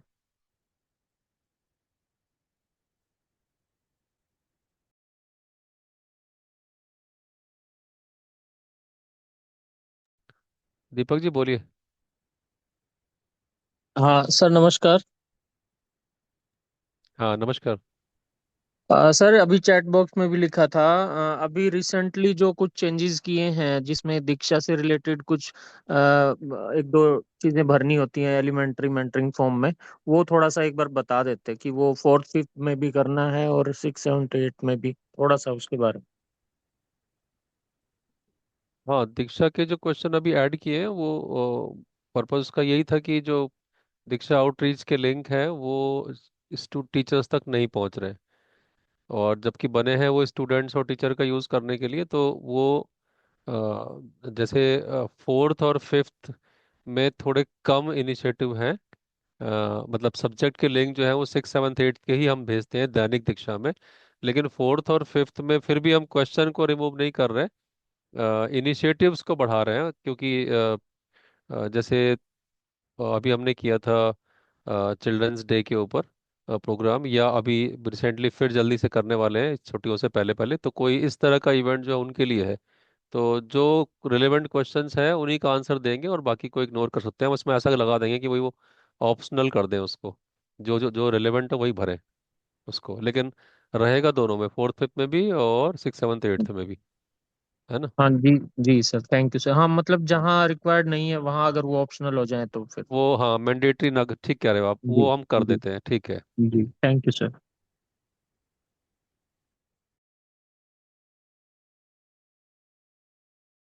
ठीक है, फाइन। तो फिर हम अगर कोई सर प्रश्न नहीं है दूसरी बात, हाँ जी सर, नमस्कार सर, नवरत्न सर, डाइट हाँ, बी क्लास। नमस्कार। नमस्कार नवरत्न जी, नमस्कार, बताइए। सर एक छोटी सी बात में जो है वो कई बार कंफ्यूज हो जाते हैं फील्ड में, क्योंकि अलग अलग बीआरसी के साथ अलग अलग बीआरपी होते हैं। तो ये हाँ जो मेरे पास अभी एक चार्ट है, जो जो मॉनिटरिंग फॉर्म है जैसे मेरे पास, तो इसमें पहला ही जो है उसमें 1.4 वाला, इसमें वो अलग अलग किस्म के क्वेश्चन करते हैं। जैसे मान लो शिक्षक कक्षा में किसी प्रकार का भेदभाव और रूढ़िवादिता प्रदर्शित नहीं करते हैं, रूढ़िवादिता का विरोध करते हैं। तो ये जो है इस पॉइंट ऑफ व्यू से कुछ भी नहीं हुआ, मान लो कक्षा में कोई वो नहीं हुआ, लिंग के आधार पर भी नहीं, दिव्यांगता के आधार पर भी नहीं, तो उसमें मान लो जो है ना वो नॉट एप्लीकेबल चला गया, एनए। तो एनए के बाद में फिर आखिर में जो तीन जो ऑप्शन दिए गए हैं, उनमें अगर हम उच्च करते हैं तो वो पूछते हैं कि जी उच्च का तो मतलब ये हुआ कि बहुत ऊंचे स्तर पर हुआ है, मध्यम का करते हैं तो इसका मतलब कुछ कुछ हुआ है। तो सर एक बार निकिता मैडम अगर हैं तो एक बार या तो उनको क्लियर करें एक बार, मैं भी कई बार उनको सेटिस्फाई नहीं कर पाता हूँ, हालांकि ये बहुत हाँ, नेग्लेजिबल बात है। तो प्लीज एक बार जो है इसका समाधान करें एक बार। नहीं नहीं, वो इम्पोर्टेंट सभी बातें हैं। बताना है वो क्वेश्चन एग्जैक्टली, वो वहाँ पर क्या क्या क्वेश्चन है, निकिता, जी, थैंक यू वो सो वहीं मच। से कोट करो। हाँ thank you so much sir. तो सर जो 1.4 है उसमें एक्चुअली एनए का ऑप्शन तो है ही नहीं। जो हम बात कर रहे हैं भेदभाव और रूढ़िवादिता की, तो उसमें तीन ही ऑप्शन है, लो मीडियम और हाई हमारे पास। लो है कि जब हमें दिख रहा है कि भेदभाव किया जा रहा है कक्षा में तो हम लो करते हैं। मीडियम हमें दिख रहा है कि भेदभाव तो नहीं किया जा रहा है, सबको इक्वली ट्रीट किया जा रहा है, पर रूढ़िवादिता की चुनौती या रूढ़िवादिता को चुनौती नहीं दी जा रही है, स्टीरियोटाइप को बेसिकली चैलेंज नहीं किया जा रहा है। हाय हम तब देते हैं जब भेदभाव भी नहीं होता है और रूढ़िवादिता को चुनौती भी देते हैं वो। तो मोस्टली केसेस में ये देखा जाता है कि भेदभाव तो नहीं हो रहा है, तो मीडियम आपने मार्क कर दिया।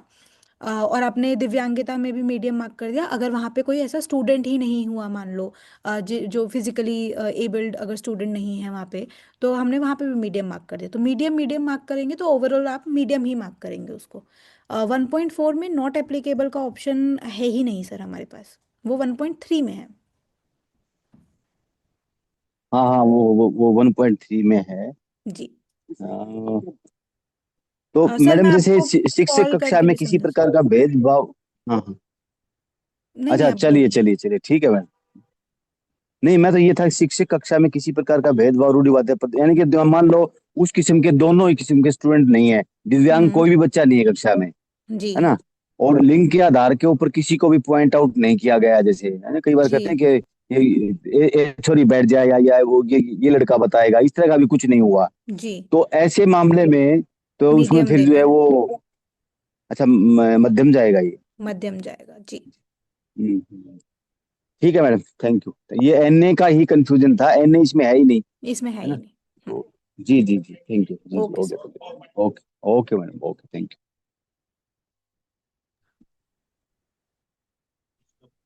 Manoj ji, good afternoon. हाँ, गुड आफ्टरनून। अनिल मलिक बोल रहा हूँ सर, सोनीपत से। हाँ अनिल जी, आपका मैसेज देखा है उस ग्रुप में हमने हाँ अभी, प्लीज तो वो थोड़ा वो रेक्टिफाई करा आंसर, दे सर उसको। हाँ जी। ठीक है ठीक है, ये आंसर हाँ कर दिया मेरे था ना जो चैट बॉक्स में अभी अनिल मलिक आंसर जी नहीं का हुआ जो था एक। वो। हाँ प्लीज, कोई बात नहीं, बाद में करा दे, लेकिन सर उसको प्लीज करा देना, ठीक, मेहरबानी होगी हाँ, आपकी। थोड़ा डाटा ठीक हो जाए तो। फोर्थ फिफ्थ क्लास वाला, ठीक है ठीक है, ये करेक्ट कर लेंगे। ठीक है sir, thank you so much. ठीक है, फाइन। सो लास्ट में हम यही कहेंगे कि आज के जितने भी हमारे अटेंडीज हैं, सभी डाइट फैकल्टी, पहली बात तो सभी डाइट फैकल्टी यहाँ पर नहीं है, क्योंकि 170 भी अगर हम मानते हैं टोटल अटेंडेंस को, तो उसमें से जो हमारे एक 129 डिस्ट्रिक्ट ब्लॉक्स के सहयोगी भी हैं वहाँ पे, वो 119। सो डाइट के नंबर्स कितने हैं इसमें इस बार अटेंडेंस में, वो हमारी इस मीटिंग से निकाल के वो भी हम आपके साथ शेयर करेंगे, क्योंकि ये जो रिव्यू है ये सिर्फ डाइट के प्रतिनिधि या इंचार्ज या प्रिंसिपल के लिए नहीं है, बल्कि डाइट के हर एक मेंटर के लिए। तो अगले उसमें हम उम्मीद करें कि डाइट की टीम जो है वो इस रिव्यू और प्रशिक्षक रिव्यू जो है, ये दो रिव्यू जो है वो सभी के लिए हैं, तो उनको अटेंड करेंगे। और अपनी अटेंडेंस के हिसाब से ही अपने जो कंसर्न्ड फॉर्म है टास्क वाले उसके अंदर इसको मेंशन करेंगे। और दूसरी जो चीज़ है, प्रशिक्षक के अंदर जो चेंजेस आ रहे हैं वेटेज के हिसाब से, वो हम बार बार ग्रुप के अंदर डाल के और उसमें क्वेश्चंस भी पूछ रहे हैं।